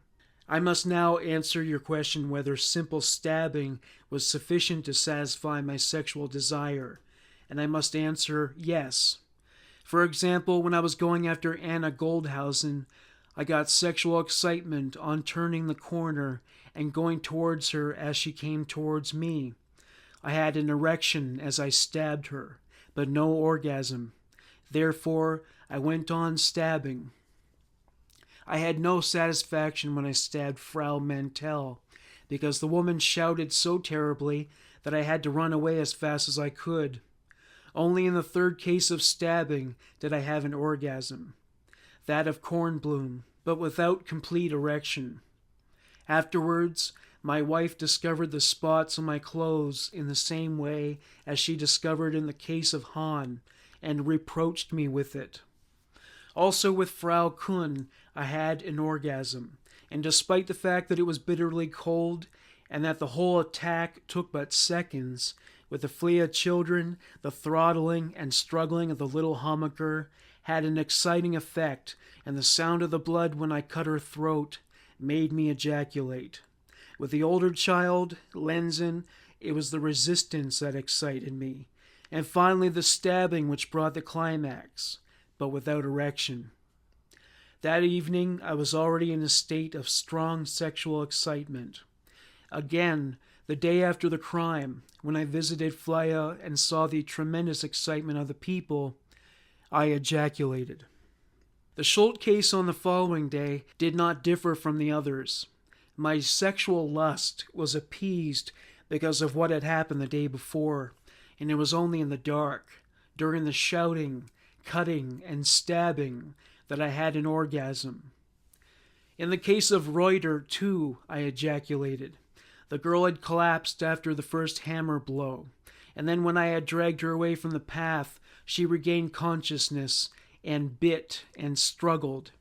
It was through that I became excited, even without the shedding of blood. Even so, I had to continue striking with the hammer, for I had not ejaculated when I had connection with her. It was much the same with Dorier when she was lying unconscious after the first hammer blow. I had already exposed myself, had an erection, and had already penetrated her. But even then, I had to keep on striking with the hammer until I ejaculated. I also gripped her neck with my left hand. In Wander's case, the excitement had no climax because the hammer broke. Her head was harder than the hammer. I have already told you, Professor, of the Hahn case and how I drank the blood from the wound of her neck.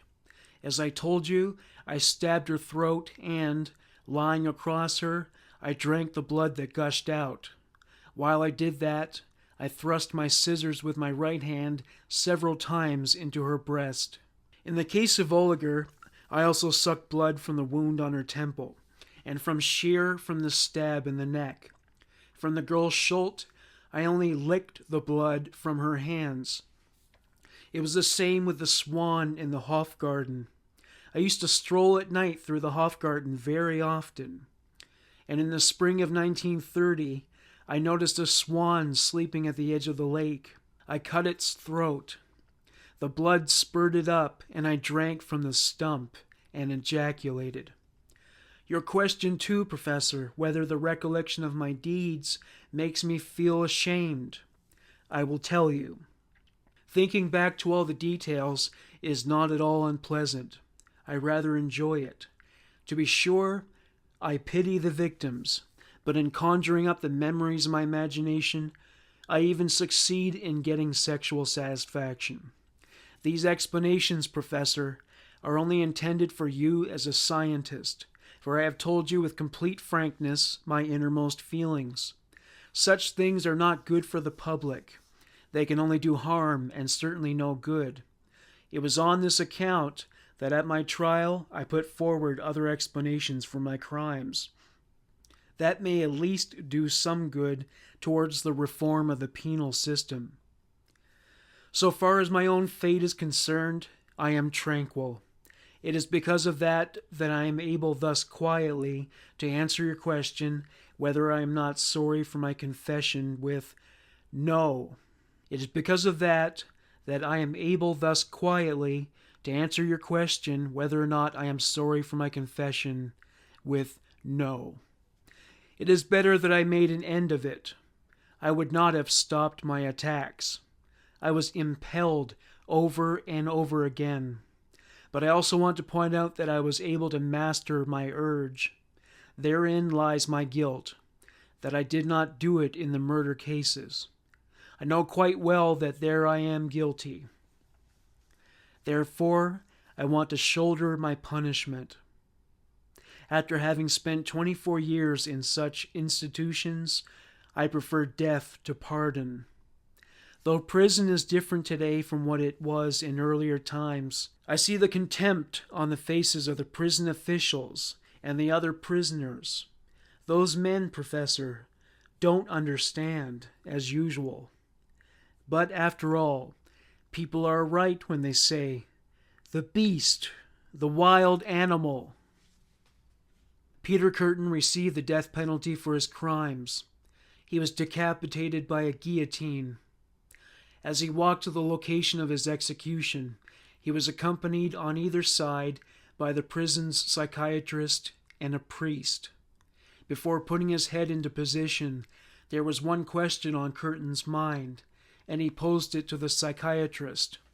Tell me, after my head is chopped off, will I still be able to hear, at least for a moment, the sound of my own blood gushing from the stump of my neck?